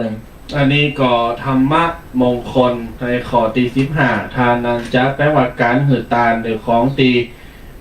มีประโยชน์และก็บริสุทธิ์ที่ถูกต้องเนี่ยเป็นมงคลอย่างมากนะเอาละมาถึงมงคล38ข้อที่16ญาติโยมสาธุชนหลายทางหลายคุณก็ใครจะฟังเต็มอยู่เนาะกับใครฟังเต็มก็ปิกมาเนอร์มาตั้งแต่9คนที่เนาะถ้าไล่สดจบไปมงคล38ข้อที่16ญาติโยมธรรมจริยาจะนั้นเพิ่นบอกว่าการประพฤติธรรมปฏิบัติธรรมอย่างสุจริตนั่นน่ะเป็นมงคลอย่างยิ่งหมายความว่าจะญาติโยมการทำความดีการประพฤติธรรมการปฏิบัติธรรมด้วยใจที่สุจริตหมายความว่าที่เฮาตั้งใจทำเนี่ย ทุกสิ่งทุกอย่างถ้าเราทำด้วยใจถ้าเราตั้งใจทำมันเป็นมงคลอย่างยิ่งการทำอย่างต่างๆถ้าถูกคนนั้นคนนี้บังคับอย่างละอ่อนน่ะโดนนี่เมเคไปล่างถอยล่างจานกับล่างนั่งดูการ์ตูนอยู่เพลินๆเนี่ยอ๋อก็จุ่มก็ซ้ำก็ไม่มีจิตใจก็ไม่เคยไปอันนี้ก็มีความสุขเพราะนั้นแล้วจะทำอย่างที่มันเป็นมงคลที่มันเป็นสิ่งที่ดีการประพฤติธรรมก็ตามปฏิบัติธรรมก็ตามสิ่งอย่างต่างๆทุกสิ่งทุกอย่างนั้นเราก็ควรที่จะมีความระลึกเกิดถึงในความสุจริตระลึกเกิดถึงในความที่มีจิตใจพรั่งพร้อมเราต้องการที่จะทำแล้วเราจะมีความสุขในสิ่งนั้นๆมันห้องว่าเป็นการมีมงคลอย่างยิ่งเพราะฉะนั้นแล้วอันนี้ธรรมะมงคลข้อที่16ฝากไว้ให้กับญาติโยมย้ำให้กับหนึ่งว่าทำอย่างต่างๆแล้วปฏิบัติธรรมก็ดีทำคุณงามความดีก็ตามสิ่งละอันพันละน้อยทำด้วยความบริสุทธิ์ใจทำด้วยความตั้งใจจะสำเร็จเป็นปรมีธรรมนี่คือเป็นมงคลอย่างยิ่งมาถึงมงคลข้อที่17ญาติโยมสาธุชนต่างหลายมงคลข้อที่17หลายท่านหลายคนถามว่าโอ้ก็ยังไปโวยลำเหลือมันเก่าโมงปลายแล้วก็เดี๋ยวได้หับสายหนาไม่บัดแดงก็เดี๋ยวปอโทรมาแล้วนะมาปอโทรมาแล้วนะตามกูเจอนี่โมอี้นี่ปอหับสายกันแล้วนะมงคลข้อที่17ญาติโยมยาตกานันจะสังฆโหยาตกานันจะสังฆโหแปลจะใดแปลว่าการสงเคราะห์หมู่ญาติพี่น้องเป็นมงคลอย่างยิ่งแต่เจ้านี่หนึ่งสงเคราะห์อุปถัมภ์อุปถากพ่อแม่สองลูกหลานสงเคราะห์พ่อแม่สงเคราะห์เพื่อนฝูงสงเคราะห์ญาติพี่น้องมาถึงข้อที่17เราจะอธิบายรวมๆว่าเมื่อเราดูแลปอดูแลแม่ดูเต่าเหล่าหลานหรือเฮาดูแลภัยแล้วดีที่สุดทำโดยใจแล้วถือว่าเป็นมงคลมดถือว่าเป็นสิ่งดีๆดีงามมดนะครับเนาะรวมไปถึงว่าการสงเคราะห์ญาติพี่น้องก็เหมือนกัน บ้าใจว่าสงเคราะห์กับปอกับแม่อย่างเดียวสงเคราะห์ภรรยาสามีสงเคราะห์ญาติพี่น้องมีอะไรยังก็ค้ำจุนดูแลกันไปมีอะไรยังก็หือกันไปมีอะไรยังก็ดูแลกันไปจอยเลอเฟอร์ปีเปิงน้องเปิงปีเปิงสองน้องเปิงหนึ่งเปิงกันไปเปิงกันมาเปิงบอกว่าน้ำพึ่งเรือเสือพึ่งป่าญาติโยมสาธุชนต่างหลายสามัคคีมีค่ามหาศาลตลอดการก่อเกิดประเสริฐผลพลังงานสร้างโลกให้โสพลพลังคนก็เร่งรัดพัฒนา1+1+1ย่อมถึงล้านสมัครสมานจิตใจไว้เถิดหนา1สมองอีก2มือคือพลังศรัทธาจะฟันฝ่าอุปสรรคถึงเส้นชัยนี่คือการสงเคราะห์นี่คือการมีความสามัคคีมีความหักซึ่งกันและกันนะครับจะถามตุบีแดงว่าญาติโยมสาธุชนหลายท่านหลายคนกังขาขอนี่เหลือเกินว่าอยู่กับปอกับแม่กับลูกกับหลานข้าพระเจ้าเก่ากับผมมีความสุขขนาดเลยแต่มาพิษใจกันมาพิษโหกับญาติพี่น้องอีป่าตัวนั้นมันดีมันใส่ไล่ไปสีแต่จะแปลงใจหามันจะได้มันด่ามันว่าเฮาจะอั้นจะอี้ทั้งที่เฮาว่าบ่ได้เยะบ่ได้ทำมันก็ยังมาใส่ไล่ไปสีมาด่ามาทอมาจังมาหาว่าเฮาจะอั้นหาว่าเฮาจะอี้ดูบีแดงในข้อนี้เขาจะแนะนำญาติโยมเป็นจิตเป็นใจเขาหาเปิ้นจะได้หรือว่าเขาต่างคนต่างอยู่บ่เผาผีกันเลยหรือว่าเขาจะเยะจะได้คือกันในกรณีถ้าเป็นปีเป็นน้องกันนี่นะครับเป็นปีเป็นน้องกันนี่สถาญาติโยมสุมาเราไปเนนใครรับเลยนั่งครับมกสะดุ้งย่องอันนี้สถาญาติโยมครับการที่เป็นปีเป็นน้องกันแล้วมาพิษโหกันมาพิษโหกันบัดมันคือ อย่างตีวานี่แหละสนาญาติโยมนิ้ว5 นิ้วมันบัดเตากัน คนกูคนแม้ถึงจะเกิดมาในต้องแม่เดียวกันเมื่อก่อนนานาจิตตังหลายๆความคิดไผความคิดมันบางครั้งเนี่ยการเป็นปีเป็นน้องเฮาก็ต้องจูนเข้าหากัน เพื่อว่าครอบครัวจะได้อยู่เป็นสุขแต่ถ้าเมื่อต่างมีครอบครัวกันไปแล้วต่างจิตต่างใจต่างเจวันห่างกันไปแล้วเนี่ยที่นี่ก็มาปะกันแหมกรรมหนึ่งมันต้องมีอยู่แล้วตีว่าจะต้องมามีอะไรอย่างตีว่าพิษแผกแตกต่างกันไปความคิดต่างๆคนต่างนานาจิตต่างมันก็จะต่างๆกันไปแล้วเนี่ยเพราะฉะนั้นในเมื่อกรณีถ้าเป็นปีเป็นน้องกันครับถ้ามันพิษต้องพิษกันเนี่ยอย่างกันนี่นะเขาก็ต้องมาปรึกษาแล้วก็หันหน้าเข้าหากันคือมามาค่อยๆปรึกษาตัวปีคนที่เป็นปีต้องเป็นเก้าเป็นคือต้องมาเป็นเก้าบัจจัยตอนน้องเป็นเบาหวานนะตัวปีต้องเป็นเก้าในที่นี้ก็คือว่าต้องเป็นกลางหรือว่าคอยดูแลคอยนี่เพราะว่าบางครอบครัวพ่อแม่บ่มีแล้วก็ปีเก้าก็ต้องเป็นเหมือนผู้ปกครองของน้องๆต่อเพราะฉะนั้นเนี่ยมีอย่างก้อยก้อยจ่ากันมันเป็นธรรมดาที่ว่ามันต้องลิ้นกับฟันมันต้องมีการกระทบกระทั่งกันพองอันนี้ก็ต้องทำใจเป็นเรื่องธรรมดาไปบัจจัยว่าต่างคนต่างนี่มาเกย์กันเหมือนเนี่ยโอ้โหเคยเกย์กันหน้าซุปบอกว่าไปแรงไหนจาดไหนแล้วก็มาใส่อารมณ์กันการใส่อารมณ์เหมือนกันสนาญาติโยมเวลาเขามีความต่างคนต่างเกย์ต่างคนต่างห้อนแล้วก็ต้องใส่อารมณ์หากันต่างคนต่างหนีไปก่อนคนใดก็ได้ออกไปก่อนออกไปแล้วก็ไปเปลี่ยนบรรยากาศไปพรตอนนี้สักมื้อสักมือพอนี้ปุ๊บมันได้ระบายออกไปมันได้โลงได้นี้ไปปุ๊บก็ค่อยมาอู่กันเนี่ยก็คือปีนอกมันก็จะได้อยู่จะได้มีความสุขกันได้สามัคคีกันต่อต่างคนต่างอย่างตีเป็นข่าวที่ผ่านมาแค่ตีดินกันแค่อะไรอย่างต่างๆนะปีนอกมันเอาปืนมายิงกันมาฆ่ามาฟันมาแทงกันรูผลประโยชน์กันเนี่ยมันเพราะว่ากิเลสของผลประโยชน์หมู่เนี่ยกูได้หน่อยมึงได้นักอย่างนั้นอย่างนี้พ่อแม่บัดนี้พานไปจังปอจังแม่ตัวคือเขาต้องใจเหตุผลแล้วก็ต้องใจว่าอันนี้เป็นปีอันนี้เป็นน้องอันนี้แล้วแต่คือปอเป็นตัดสินแม่เป็นตัดสินแล้วเป็นแบ่งไว้อยู่แล้วเขาก็ต้องยอมรับตามนั้นแต่ก่อนเขาใครได้นักเขาก็หิหาเอาใหม่เพราะมันจะมีตออ่านกับมีตออ่านเขาต้องหิหาใหม่ได้เพราะฉะนั้นแล้วเนี่ยเขาต้องมีอย่างอมชอมกันช่วยเหลือแล้วก็ปรึกษากันดีกว่าอันนี้ก็คือ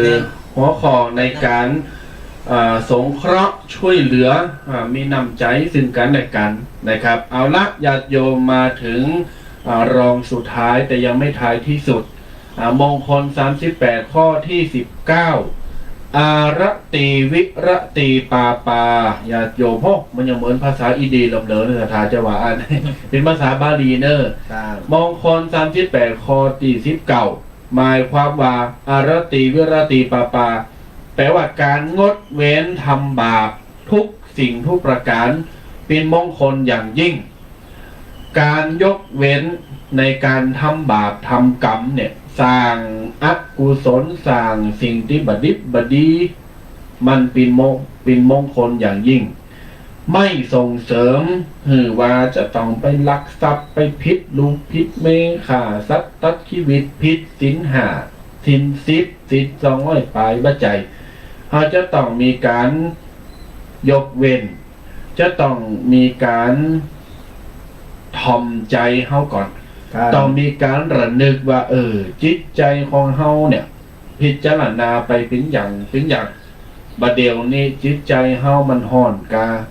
มันหายกามันเกิดถึงเริงบดีกาหรือว่ามันไปทางไหนกาถ้ามันเกิดถึงเริงบดีมาพิจารณาตัวเก่าเฮายังเป็นคุณจะต้องมีสตินะเฮายังเป็นคุณจะไปแต่ก่อนนี่เฮายังเป็นคนดีแต่ก่อนมีลูกมีหลานนี่พ่อแม่มีญาติพี่น้องเปิ้นฝูงหักเฮาขนาดก็ประเดี๋ยวนี้พอล่อซามหอตั้งกุ่นป้อมหันภัยด้วยกุ่นกำแล้วอยู่โตคนเดียวมีไผหักนี่ก็คุณจังและนี่เป็นต้นมันเกิดจากอย่างก็เกิดจากโตของเฮาทั้งนั้น เพราะฉะนั้นแล้วญาติโยมสาธุชนทั้งหลายขึ้นชื่อว่าการทำบาปเนี่ยมันตึงบดิบบดียุหันแล้วมันตรงกันข้ามกับศีลห้าตรงกันข้ามกับคุณงามความดีอย่างสิ้นเชิงสังเกตดูเกยตมามภาพเกยย่ำกรรมนี้อยู่เสมอว่าไผที่ทำบาปหรือว่าทำสิ่งที่มันบดิบบดีเนี่ยมันเป็นอัปมงคลเนี่ยหรือว่าสั่งความแตกร้าวสร้างความบดีให้แก่โต๊ะเก่าและคนอื่นจิตใจมันตึงมีหันอย่างเนาะมันตึงบ้าโมนมันตึงโอ๊ะจะโกหันโกหนีนี่คือบาปนี่คือบดีแต่ถ้าวันไหนเขาทำแต่ความดีโอ้มีความสุขยิ้มตลอดเวลาปะม้าก็ยิ้มใส่ม้าปะแมวก็ยิ้มใส่แมวปะเนนมงหน่อยก็ยิ้มใส่เนนบานมงหน่อยปะตุปะเจ้าปะหันปะนี่ยิ้มใส่ไวสาจะอันจีอู่มนจ้าวันอ่อมน้อมทอมตนเนี่ยคือความดีบังเกิดกับเฮาแล้วเพราะฉะนั้นแล้วญาติโยมสาธุชนทั้งหลายข้อที่19จะไปโวยหน่อยกระเดียวมาสรุปข้อที่20เพราะ9:15ละกระเดียว9:00ปลายหน่อยนึงจะได้หับสายหนักใหม่เอาละญาติโยมสาธุชนมาถึงข้อที่สุดท้ายข้อที่ท้ายสุดแต่ยังบ่หมดนะจะไปว่าจบแล้วบัจใจเนอะมี38ข้อก็นะอันนี้ตึกข้อที่20ก่อนไปกำหน่อยก็เดี๋ยวมันเหมือนละครนะกะมันเหมือนหนังเหมือนละครในทีวีนะกะโอ้วันนี้วันละครเรื่องนั้นออกทุกวันจันทร์ถึงอังคารนี่จันทร์อังคารหน้า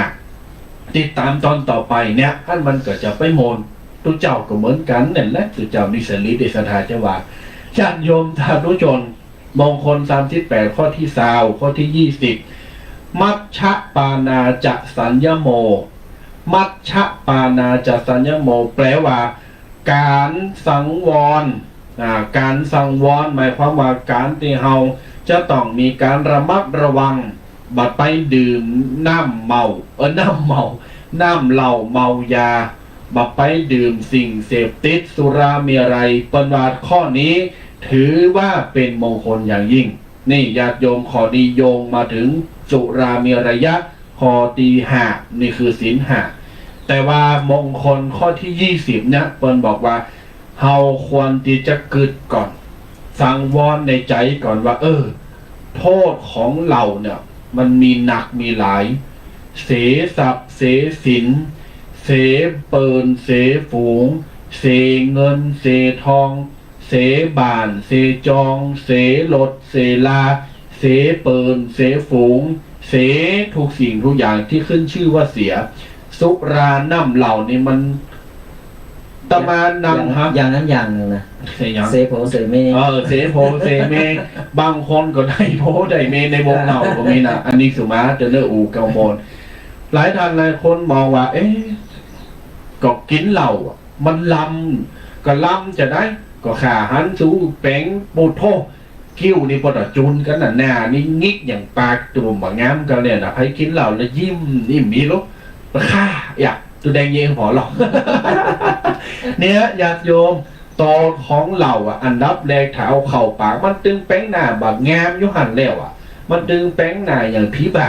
แป้งหน้าอย่างยักษ์ยุหันแล้วบางคนกินเหล่าเอาเข่าเหล่ากินโต๊ะเก่าที่ไหนเข้าใจก็ทุกพีเคเดี๋ยวได้นะคนกินเหล้าเนี่ยเปิ้นทำนาไว้ก่อนดูฝึกไว้ก่อนเพราะว่าเดี๋ยวต่อไปตายไว้ตกหมด6ไงหน้าตาอย่างนั้นอันนี้โดนน้ำห้อนะครับอย่างเกยอย่างนี้อย่าเปิ้นเกยอย่างมันนี่เขาเกี่ยวเนอะตำโนดเปิ้นพอได้หนังก็ตำโนดฟังนี่ฮะตุกเคสปูน้อยบอกเกี่ยวเนอะเอาละญาติโยมสาธุชนเนี่ยคือข้อที่เราจะต้องระวังเพิ่มเติมมาแฮมตั้งแต่ข้อ11จนถึงข้อ20บางคนทำเป็นอย่างมากสิ่งไหนที่เราทำแล้วดีมีความสุขไม่ใช่ว่าทำให้คนอื่นเดือดร้อนแล้วมีความสุขนะต้องทำสิ่งที่เป็นสุจริตตัวถูกต้องทำนองคลองทำตัวเข้าในศีลห้าบ่มีอบายมุขทำแล้วจิตใจสงบนั่นมีความสุขคือว่าบุญและบารมีคือความดีแต่ถ้าไปทำเปิ้นไห้เปิ้นหุยเปิ้นห้องพิษโพพิษเมเปิ้นกาเมใส่เปิ้นกินเหล่าเมายาตบพองตีพองขาปอขาแม่ลักเงินลักทองนี่คือ บัดนี้เยะนี่คือบาปเพราะฉะนั้นแล้วซาวขอวันนี้ฝากไว้กับญาติโยมสาธุชนทุกท่านตันดังหลายอาทิตย์ต่อไปเสาร์ต่อไปจะเอาจุนจบตั้งแต่ขอตีเสาเอสจนถึง38เลยเสาร์ต่อไป21จนถึง38เดี๋ยวมาจบ3ตอน 18 ข้อ แม่นแล้ว เริ่ม18 ข้อ ครับ ต้องขอเวลาเพิ่ม ขอเวลาเพิ่มบ่ได้แล้วแค่เดี๋ยวจะโดนจุดเนาะ อาละญาติโยมสาธุชนทั้งหลาย ท่านผู้ฟังผู้ใจบุญที่ฟังตามามภาพ2รูป2ตุนอยู่ในขณะนี้ไผเข้าใจ หรือว่าไผต้องการถามปัญหาข้อไหนต้องการถามเรื่องชีวิตโอ้กับอกกับใจกะใครได้ยาตุ่มเมืองมันมงหน่อยตูแดงก่อมปันเติมเดี๋ยวก็โทรมาได้เด้อโอนแล้วจองเหี่ยมนี่นะมันหน้าฝนญาติโยมมันหน้าฝนตากแดดก็ไม่ได้ฝนตกมันเป็นแห้ว่ะอันนั้นแล้วมีหยังอยากจะจะจ๋าตักตายโทรละซับมาหามาจากันได้เนอเป็นกู่หูกันได้เป็นกำลังใจให้ตุเจ้าเนอญาติโยมเนอ0826112245ฟังอีกครั้งนะครับนี่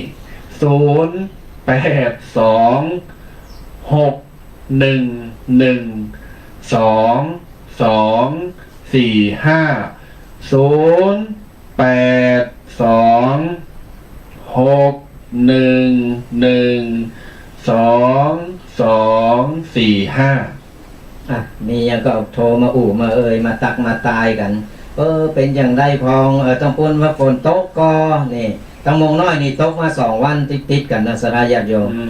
ต้องตั้งใดตกพองกาแล้วก็ว่าฮ้อนอยู่ฝนบัดตกกันแล้วก็มามามาตักมาตายกันแต่เจ้าเฮาได้กันเรื่องการหือทานเนาะมีสระญาติโยมเพิ่นตักมาว่าเพิ่นทำสังฆทานเพิ่นจัดเองอันนี้อนุโมทนาบุญเนี่ยเพิ่นฮู้แต่เพิ่นจัดเองเพิ่นว่ามีโกนว่ามีโกนต้องกาผลนกเพิ่นฮู้ดีนะนี่เพิ่นว่ามันคมดีสายก่อนนอกเดี๋ยวกันมากันต่อเจริญพรตัวไปเคแม่นแล้วนี่ผายไผก็ผู้พิการสายตาอันนี้ฟังจากตันใดโยมมาใจฟังอยู่บ้านไหน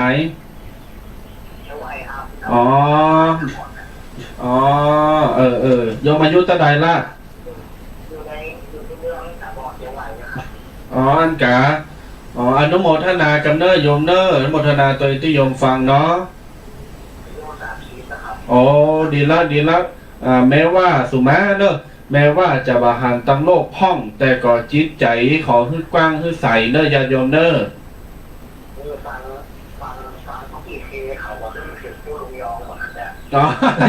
ตู้ลุงยองตู้นันนะนั่นนะเป็น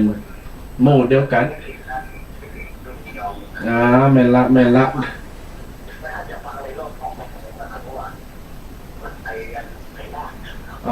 แกก็ตึงว่าแกตึงฟังหาตลอดเนี่ยนะอนุโมทนาบุญรักษาเนอโยมเนอ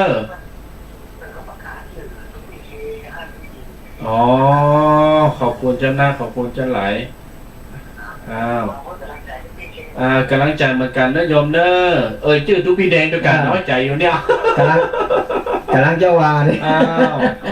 สาธุโมทนาคนรู้จักกับตูพีเคคนเดียวมันอย่างใดนี่ต้องปิดไมค์ของแล้วเจริญพรอาจารย์โยเปิดหาคือเจออาจารย์นี่อายุมันได้ไปมันแบบขึ้นไปนู่นไปนี่มันเป็นตลอดแม่ใช่แล้วเพราะว่าเจอเมื่อเช้าเลยถึงว่าหายหน้าหายตาไปเลยเป็นกำลังใจให้ได้อาจารย์ทั้งสองคือเติมหาโยมอาจารย์ตลอดเนอะมีโอกาสจะไปที่บ้านเนาะกระต่ายยังอยู่หรือเปล่าเฟซบุ๊กผมก็ไม่เห็นเลยเนี่ยมันอะไรเลยมันโทรศัพท์ผมเล่นไปเล่นผมก็ไม่เห็นเลยถ้างั้นเดี๋ยวจะค้นหาใหม่แล้วก็เดี๋ยวจะเข้าไปเป็นเพื่อนอีกครั้งเนาะโมทนาด้วยสาธุเหมือนกันนะโยมนะ สาธุ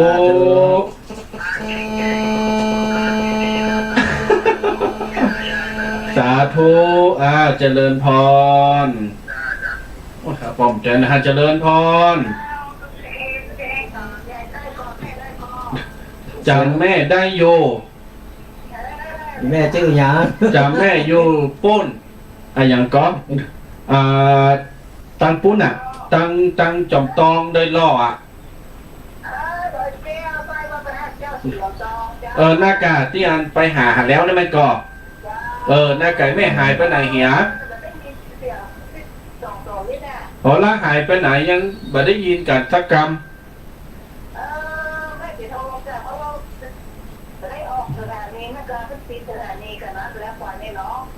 ย้ายขึ้นบ่ได้แม่ ย้ายขึ้น กันนี้ก็ฟังขึ้นกันนี้ก็ฟัง104นะแม่เนอะโอเคแล้วประเดี๋ยวนี้ตะปูนี่สัญญาณชัดเนาะชัดเนาะนี่ละฝนตกว่าตะปูน่ะแม่เพราะตรงตะปูนี่ฝนตกว่ะวันนี้หยุดจ้ะนี่ละอนุโมทนานะแม่เนอะสาธุสาธุเนอะเจริญพรฮะพุจักกะ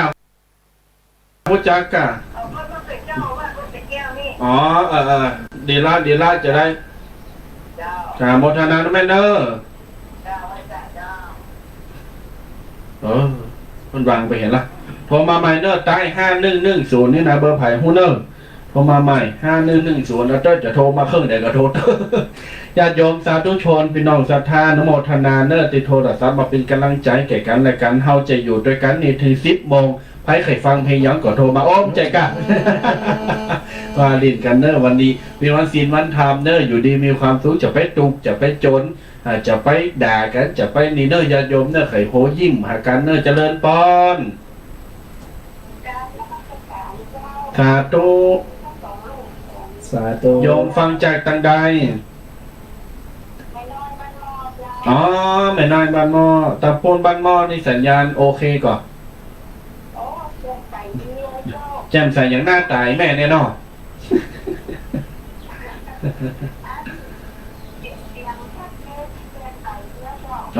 ดีละอนุโมทนาเนอะที่เขาฟังตลอดนะดีละขอบคุณขอบใจมากเนอะแม่เนอะบนทักษะนอเจริญพรวันนี้นี่สถานญาติโยมนี่โทรมากันหนักโทรมากันหลายเนอะ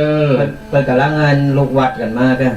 ลูกวัดกันมาสัมคนก็มาฟังทำคนก็กำลังลุกก็มีทำคนก็รับเด็กลุกควายก็มีนะบางคนก็เยการครับต่างหลายมีเวลาให้ปันเลิกปัเจอเนาะใครจะโทรศัพท์มาตั้งใดบนฟังจากเก่าเป็ดหัวตรงซักขออนุโมทนาเนอะสถานญาติโยมที่ฟังจากเก่าเป็ดสถานญาติโยมที่ฟังจากหลายๆคืนสถานีเนอะตีกระจายเสียงไปตามแต่ละบ้านแต่ละจองฮอเฮินมียัง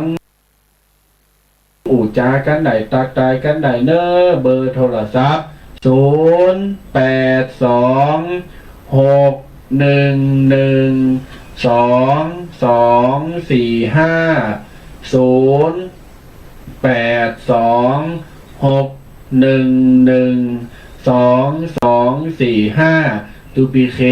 กับตูปีแดงวัดสะปงน้อยและวัดม่วงน้อยยินดีต้อนรับญาติโยมทุกเสียงทุกสายเนอตายกันมาได้มีก็โทรมามาเอ่ยกันยังเอี้ยดีเพราะว่าเขาจะได้ฮู้ว่าเป็นอย่างได้พองตั้งทีเขาบางทีเขาอยู่ในห้องส่งเนี่ยมันเขาบอกฮู้ว่าเสียงออกไปทางนอกมันเป็นอย่างได้พองว่าชัดเจนก็เนี่ยมีการมาบอกมากล่าวแบบนี้บางทีเขาก็จะได้ฮู้ก็มันแบบนี้ตรงใดเขาก็จะได้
ประสิทธิภาพแล้วก็ต่อไปเนี่ยสถาญาติโยมอาจจะได้แบบได้ฟังได้ชัดแล้วนี่หรือฟังได้ไกลกว่านี้ฮะก็ก็ติดตามกันต่อไปติดตามโปรดติดตามตอนต่อไปครับอ้าวญาติโยมศรัทธา9:30มากึ่งต่างแล้วยังพอมีเวลาอุจากันอยู่เนอะไผจะโทรศัพท์อุจาหารือหรือว่ากระซิบกระซากในเรื่องของอย่างต่างๆติ้มเข้าใจครับของมองใจ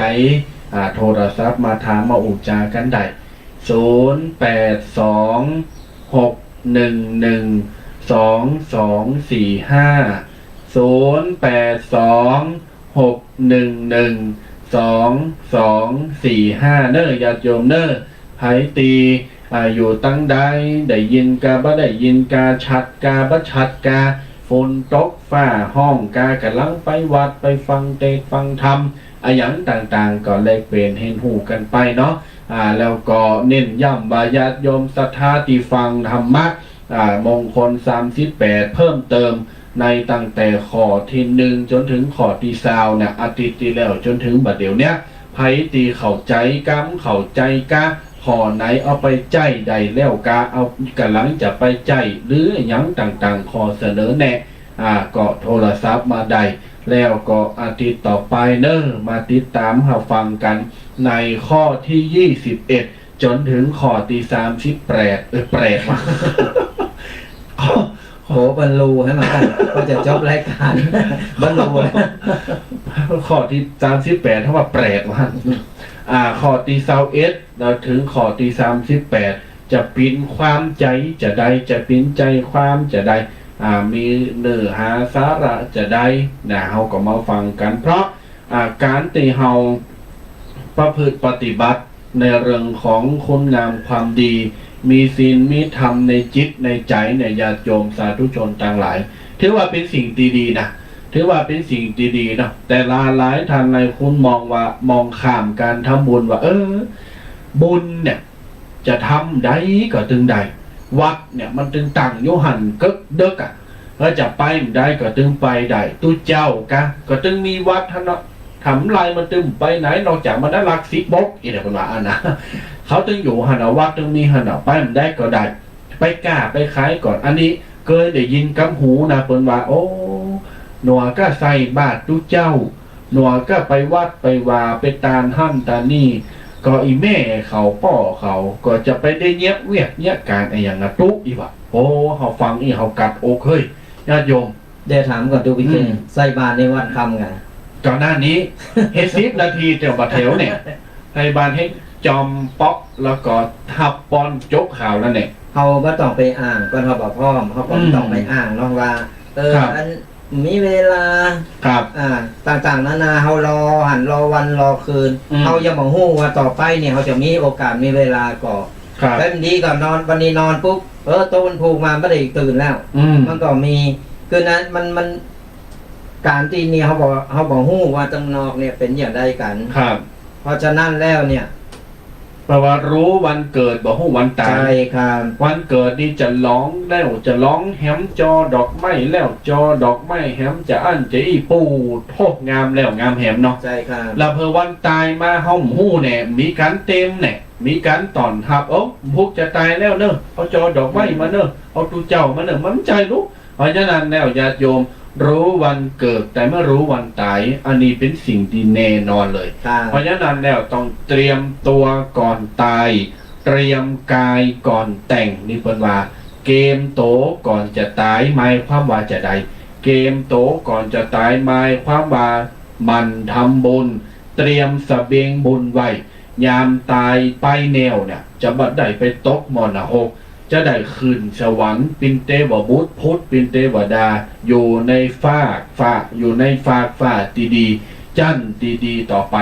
นี่คือเต็มโตก่อนจะตายบัจจัยว่าสร้างกะลึงกะเล่ากะบาปสิ่งที่บดีเหล่ายาป้าปิ่งกระจายไปก็มีกะไฮโล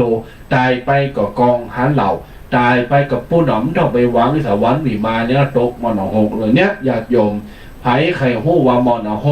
มันห้อนเป็นไหนก็ลองเอาน้ำห้อนโบ โดยบ่ต้องรอมันอุ่นบ่ต้องเป่านะทอกใส่ปากเลยทอกใส่ปากเนี่ยคือหม้อนรกเพราะฉะนั้นแล้วเฮาจะกินแกงเฮาก็ยังรอให้มันอุ่นเนาะยังรอให้มันเย็นแล้วก็หีบแล้วก็กิน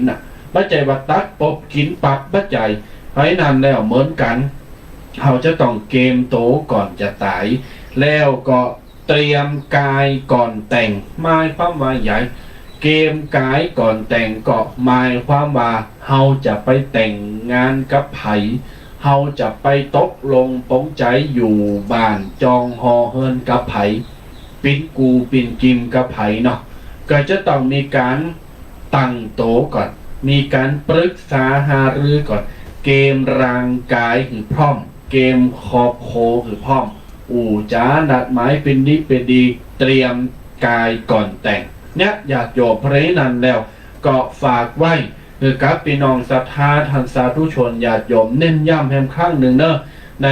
เรื่องของการเตรียมหรือว่าในเรื่องของการที่จะมากินมาทานเมื่อว่าจะทานสังฆทานทานกกน้ำกกเข่าสิ่งเอาอะไรอย่างลิ้นหวานเนาะอุปโภคบริ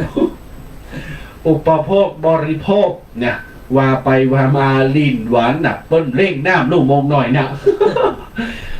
เครื่องอุปโภคบริโภคเนี่ยเขาจะต้องมีการไตร่ตรองมีการคำนวณให้ดีก่อนเกิดว่าเขาเอาหือเปิ้นแล้วเขาตามไปแล้วครูบาอาจารย์ตู่เจ้าพระสงฆ์องค์เนนเปิ้นจะแต่ใจก่อนบางคนอย่างว่าเนี่ยจูงายร้านสังฆทานเปิ้นตึงเร่งอยู่ติ้มหน้าร้านไปซื้อเอาเถอะ10 บาท20 บาทเป็นร้อยเป็นพันงามเห็มได้บ่ดอกบ่ได้ตู่เจ้าก็มาเตะเขาสาบบึ้งไม่ใช่สาบแฟบน้ำก็กินมาได้ปูโตได้เอาไปกินน้ำยาถือตุนไม่ยากเพราะฉะนั้นแล้วญาติโยมสาธุชนต่างหลายท่านหลายคนมีจิตมีใจว่าจะไปตามถึงเตอเกิดว่าบัดเดียวเนี่ยมันไม่ใจตะก่อนเนาะดูพี่แดงมันใจโบราณนะเอาหมิ่นเอาหม้อเอาค้อมเก่าเดาเดิมเนี่ยไปตามดูเจ้าบัดใจเราจะต้องคำนึงว่าบัดเดียวเนี่ยตูเจ้าเปิดใจอย่างพองเนนเข้าใจอย่างเช่นยกตัวอย่างยกตัวอย่างอันนี้ถ้าปินแต้ก็อนุโมทนามาตานสปูน้อยเนอมงน้อยมีแล้ว ญาติโยมบัดเดียวเนี่ยตูเจ้าเปิดจะต้องซักผ้าเองจะต้องซื้อแฟบมาละบะปอยปายบะปอผ้าก็สาบก็มิ้นตะมิ้นตึ้งเข่าไก่โยมก็มได้จะไปกุมเข่าก็มิ้นสาบมิ้นโอบางเตอฝุ่นตกฝ้าห้องมินอัพให้แล้วต่อเอาน้ำยาปะพนูมาอันนี้อูเต้นามาเดี๋ยวน้ำใจว่าสถาญาติโยมว่าดูเจ้าเพิ่มใจเหมือนกันเพราะจีวรเนี่ยมันมีพื้นขนาดใหญ่แล้วบางอย่างมันหนาก็จะต้องใช้สิ่งเนี้ยอำนวยความสะดวกไปอย่างที่สองในสังฆทานเนี่ยปกติล้านโทรไปเนี่ยบัจใจพาพิงร้านใดร้านหนึ่งเนาะเปิ้นจูงายเอาแปรงฟันเนี่ยที่มันแข็งเนี่ยปูโตมีกกกลมหากะเขียวก้างเงือกตูเจ้าพระเนนปอนหลอนปอบิ่งมดเงือกปอปูทุบปอแสปอใหม่เพราะฉะนั้นแล้วจะต้องซื้อจะต้องเลิกเอาที่มันอ่อนที่ครูบาอาจารย์พระสงฆ์องค์เนนใจได้นี่หลายท่านหลายคนบักคำหนึ่งถึงเรื่องนี้ตัวมีแปรงฟันแล้วจะไปเลื่อมยอสอฟอยาสีฟันถ้ามียาสีฟันดูเจ้าบ่ได้ใจยังเอาแฟบติดตานะบ่ได้จะต้องเอายาสีฟันจะได้ก็ได้เป็นใจได้หมดแล้วก็จะไปว่าดูเจ้าย่อยจะไปว่าย่อยบัตรตาอันนั้นแล้วก็ซื้อตัวเดียวก็ถ้าซื้อตัวเดียวก็โอจะตังมา วาลินญาติโยมเนี่ยตีเนี่ยตีเอามาเพราะเฮาดังหลายจะได้หันใจแล้วก็จะได้หู้ว่าตึงมือตึงวันเนี่ยญาติโยมจะไปมักงายลำไปเขาใจกันนี่จะไปจูงายลำไปตานเป็นตัวตานได้บุญเหมือนกันหมดตัวเจ้าเปิดใจหมอหัวข่าตึงสนกูตึงสนแล้วละปัดก่อนนี้ครับรถบึ้นปิกบานไปเลยญาติโยมตัวเจ้าของเหงาโกงโงแป้งหนังงงโยหนะเพ ราะฉะนั้นแล้วจะต้านอะหยังจะเอาอย่างมาจะต้องคำนึงว่าเปิ้นใจใดก่อนผ้าเจ็ดโต๊ะก็เหมือนกันซาผ้าขนหนูพื้นน้อยนั่นน่ะปูทบสะปึกแล้วสะปึกแฮมน่ะสำคนว่าอย่างหนาอีกกระดุกก็พอนี่ยังหันแก่นตะวันอยู่เนี่ยยังหันหน่วยล้ำใหญ่อยู่เนี่ยย่าก็ไปดีใจกำลังใจกำลังเจ็ดโหเจ็ดเก่าปูทบมีกาอยากมีเปิ้นห้องอย่างก็มีกาไฟมีกาไม้มันน่ะเนี่ยมันได้สร้างมาก่อนนะคนติ๊บคนติ๊มเนี่ยโอ้เขาเป็นดีไอพอจะนำแล้วฝากไว้กับญาติโยมศรัทธาสาธุชนเว้นจะแต่ว่าปิ้นเนอร์ที่พระพุทธเจ้าห้ามเนี่ยบัดใดเนอร์จ้างเนอร์เสิร์สุมาเตเนอร์สุนัขเนอร์หมาแล้วก็เนอร์งูเนอร์ที่มันปิ้นสัตว์ใหญ่แล้วก็สัตว์มีพิษดุร้ายอะไรอย่างต่างๆห้ามนะแต่ปิ้นจิ้นหมูกาจิ้นโง่จิ้นวัวจิ้นควายอนุโลมตามแต่การเวลาตามแต่การเวลาแต่เอาพักมาตานนี่บอกเนอะเอากระจีนหักดูเจ้านักอะเอาจีนไปตานไปเกณฑ์ดูเจ้าบึดจีนทอดตอนมาจีนปีกแฮมว่าหนึ่งไข่ทอดแฮมว่าหนึ่งพัดมาม่าแฮมว่าหนึ่งหั่นแฮมว่าหนึ่งเอาพักมาให้พอจอพักกาดเนี่ยอย่าโยมจะปรุงน้อยมากเลยจอพักกาดโคนอกาแกงฝักกาอย่างต่างๆนี่ยกตัวอย่างคือง่ายๆเปรว่าตันดังหลายจะได้นำไปใจแล้วก็ตันดังหลายจะมองหันว่าชีวิตของตูเจ้าเนี่ยอูไปอูมาดักกัดอกหรือนะอูตัวเดียวตัวแดงรักให้น้ำเด็ดเลยนะ เนี่ยญาติโยมอูไปอูมาก็เปรว่าจะหือ ญาติโยมพี่น้องเขาเนี่ยเข้าใจว่าความปิ้นตูเจ้าเนี่ยบัจใจว่าจะต้องมาเอาสิ่งที่มันแข็งกระด่างล่ำไปเอาสิ่งที่มันเฮาใจจะได้อย่างขนาดเฮาตอนอะไรเกิดถึงตัวเฮาเนาะ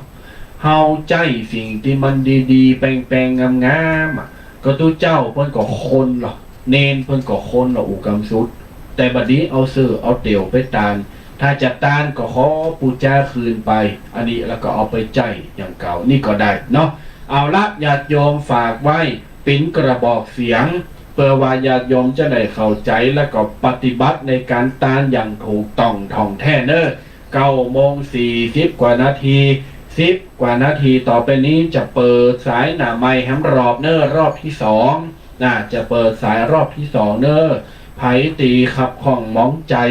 โทรศัพท์มาเป็นกำลังใจหือแก่กันรายการใดญาติโยมตีเบอร์โทรศัพท์อย่างนี้กันมาได้ที่082ครับ6112245 โทรมามามาตักมาตายกันพอว่าแนะนำหรือว่ามาบอกกล่าวกันว่าเป็นอย่างไรฟังชัดเจนก็ฟังที่ไหนพองฟังอย่างใดพองตู้เจ้า2 ตนนี้อยู่ตั้งใดไผที่เข้ามาใหม่ที่ยังบอกฮู้จักหรือว่ายังบอกเคยได้ยินกำลังมาได้ยินกำลังเข้ามาพอก็มาสอบถามก็ได้มามากันได้เนาะศรัทธาญาติโยม การตานก็ย่ำเหมือนกันหนึ่งศรัทธาญาติโยมอย่างที่บอกว่าการตานใดกูสิ่งกูอย่างการตานประจำเป็นจะต้องมาตานในวัดและประจำเป็นที่จะต้องเจาะจงว่าตานคนในคนนี้คือการตานเนี่ยก็เอาตานใดกูจีกูตางหับสายก่อนครับหับสาย1865เจริญพรเจริญพรโยมป้อฟังจากไหนแม่ออนเชียงใหม่นออันนี้ฟังขึ้นไหนนี่104แม่นละป้อฟังสัญญาณชัดเนาะบัดติดบัดคัดจ้ะดีละอนุโมทนาฝนตกว่าพวกน่ะไม่ออนนี่ก็มืดบ่ได้มา2 วันละแต่ว่า 3-4 วันก่อนนี่ตกมาพอจะถึงวันนั้นบอกป้อใจละเป็นยักษ์กระเดียวกับเสกให้มันตกแต่ไม่ออนบ่เนาะแม่ละอนุโมทนาบุญรักษาโยมป้อเจริญพรบาศกโทรมาแล้ว หรืออุบาสิกาก็โทรกันมา โทรมาทักมาตายกัน บอกเบอร์ย่ำทำกล้ามดูไปแดง โทรกันมาได้เนอะที่0826112245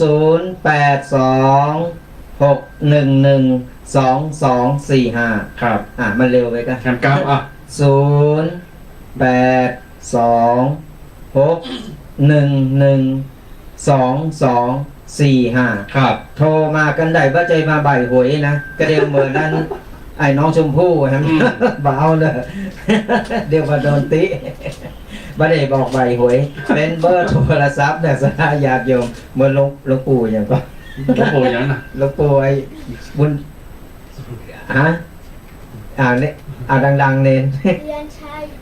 เรือนชัยน่ะนี่โดนในละเทศไปแล้วนะ พอแล้ว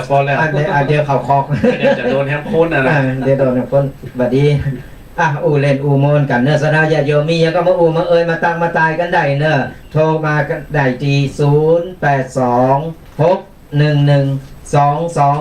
0826112245มาพบปะกับตุปีเควัดสปุงน้อย แล้วก็ตุปีแดงวัดมงน้อย พบปะเจอได้อูได้เอ่ยกันตั้ง Facebook โดยทางวิทยุโดยและก็ทาง YouTube โดยใครสะดวกตั้งใดก็ได้สะดวกตั้งใดก็สามารถที่จะไปฟังหรือว่าไปติดตามกันได้หรือว่าฟังย้อนหลัง การหือทานอย่างตีวาสทายาติโยมเนี่ยการหือทานหือธรรมะนี่ก็เหมือนกัน ฟังแล้วหรือว่าเฮาเข้าใจเฮาฟังแล้วดีโมนเนาะตุเจ้านี่เพิ่นมีสาระดีอย่างใดนี่เฮาสามารถกดไลค์กดแชร์ไปได้กดแชร์ไปก็ได้จากคนที่เพิ่นบ่ฮู้เขาก็จะได้ฮู้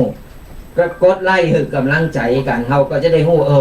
เขาก็ยังมีคนฟังคนถออยู่เนาะเข้าใจว่ามันนั่งกันสองตนอยู่ในห้องก็งอเงากันอยู่ โทรมาได้เนอะแต่เจ้าติดข้างอยู่3สายเนาะ3สายนี่แต่เจ้ามันจนกันก็โทรกันมาตอนนี้วางละตอนนี้จะตอบเจ้าสระญาติโยมกันแต่เจ้านี่ก้นอาปอมแดนเนี่ยประเด็นนี้ดักปิ่งยิงวอยเนี่ยดักจือคืออยู่ลื่นฟังธรรมมาเป็นมาก็มามาเอ่ยกันนะครับตายกันมาจากตาเป็นได้ทุกปีงอมก็หรือว่าทุกปีเป็นอย่างได้โควิดมันหมดแล้วเคอร์ฟิวมันเลิกแล้วเป็นอย่างได้พอเขาก็จะได้ประเดี๋ยวนี้ดีหน่อยนะครับยังมีฮับตาลหน่อยปอเอาขาใส่เขาตาล้างเขาคอกไปละเกิงแล้วตัวแดงนี่นะนี่ญาติโยมสาธุชนต่างหลายเมื่อบ้านเมืองขยับขยายเปิดโอกาสคือการค้าการขายแล้วก็การท่องเที่ยวหรือว่าการกินกันจานเนี่ยอำนวยความสะดวกเหมือนปกติแต่ยังไม่ปกติ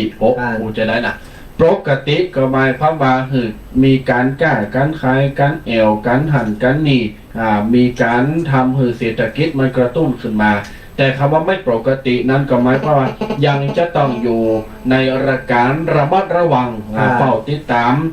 ในเรื่องของการป้องกันเชื้อโรคอยู่เนาะมาหับสายเนอร์เจริญพรสาธุโยมแม่จากไหนรายงานตัวอันนี้ลงมาจากวัดสองเหงเราพักไว้ปีเราสัญญาณชัดเนาะทางนี้เนาะนั่งฟังมาได้2-3 วันแล้วนอนพอดีมาได้ออกขายพระเจ้าดีแล้วแม่เนาะตอนที่บอกไปตามวัดหนองวัดแม่วัดชวนวิหารก็ไกลไปนี่ซิ่วก็เลี้ยวซ้ายเข้าสะปูน้อยมันเป็นได้มาเนอร์ถ้าบอกเคยมาเปิ้ลว่าบักภัยบามาสะปูน้อยนี่บอกถึงป่าซางนะ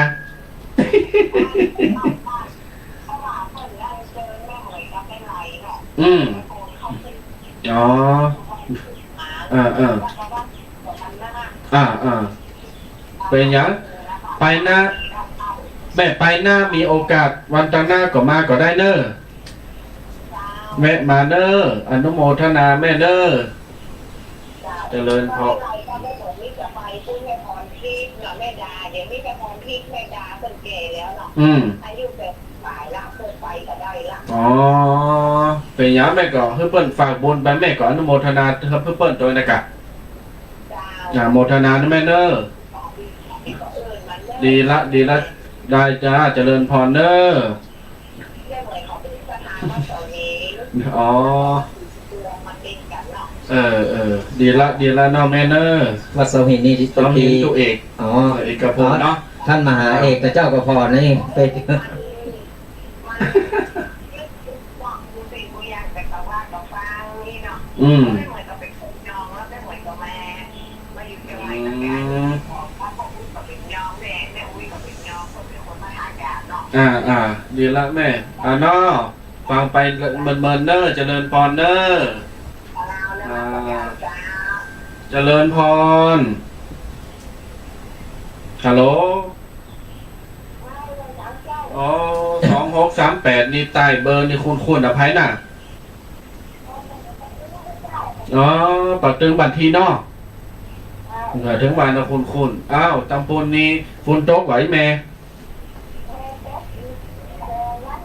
อ๋ออย่างเดียวกันนั่นป่าซ่านี่ก็ดักจือกือแต่ดักปิ่งยิงวอยเนาะแต่ก่อนบะมีแดดนะมันบดมันเย็นนะอ้าวแม่อนุโมทนาจันนักเนอปีกำลังใจเนอบุญหักษาเนาะสาธุเนอ สาธุมามาเอ่ยกำลังใจกัน อ้าวตะกี้นี่สายซ่อนมา0329เก่านี่ไพ่หัวเนอโทรมาแห่งกรรมเนาะ ข้าม2 สาย ใต้นี่0329เก่าเนอโทรมาเนอตะกี้ทำเต็มตะกรรมเนาะ0828212245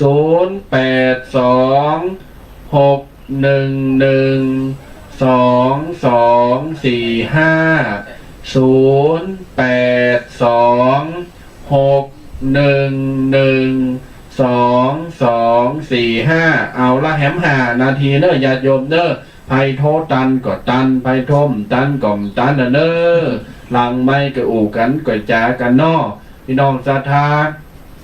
ญาติโยมสาธุชนเศรษฐีใจบุญ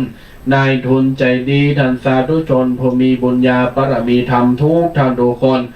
มีหยังก็ตักใจอุจจากันเอามาแล้ว0329เจริญปอนสาธุโยมแม่ เสียง โยม แจ๊ แม่ บ มาแล้ว ๆ วินาทีสุดท้ายได้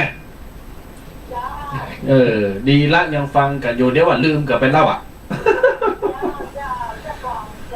ดีละแม่อันยังก็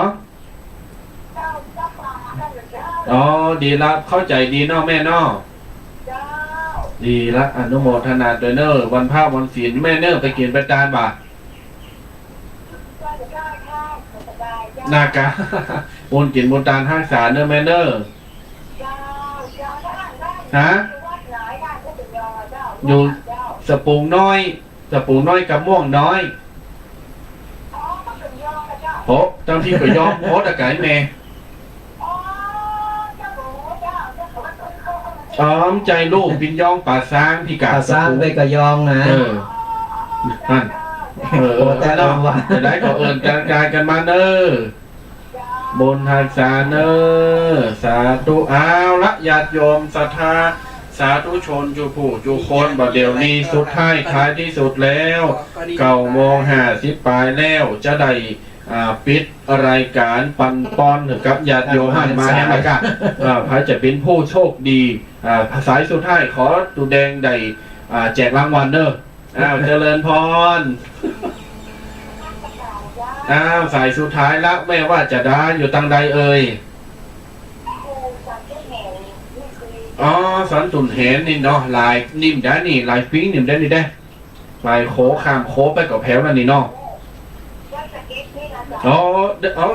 ะว่าสันตุนเห็นสันปะตองว่ะสันตุนเห็นโดยสเก็ตเพราะว่าสันตุนเห็นพี่ก็มีนี่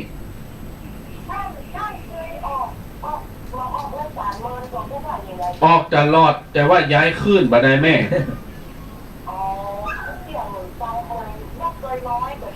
แม่รับตะกอนอยู่ดอยน้อยแล้วบัดเดียวอยู่ ขึ้นมาปัดมาตะเพ่ไปหยาแม่ตอนนี้พอก็ติดตามกันตลอดเนาะ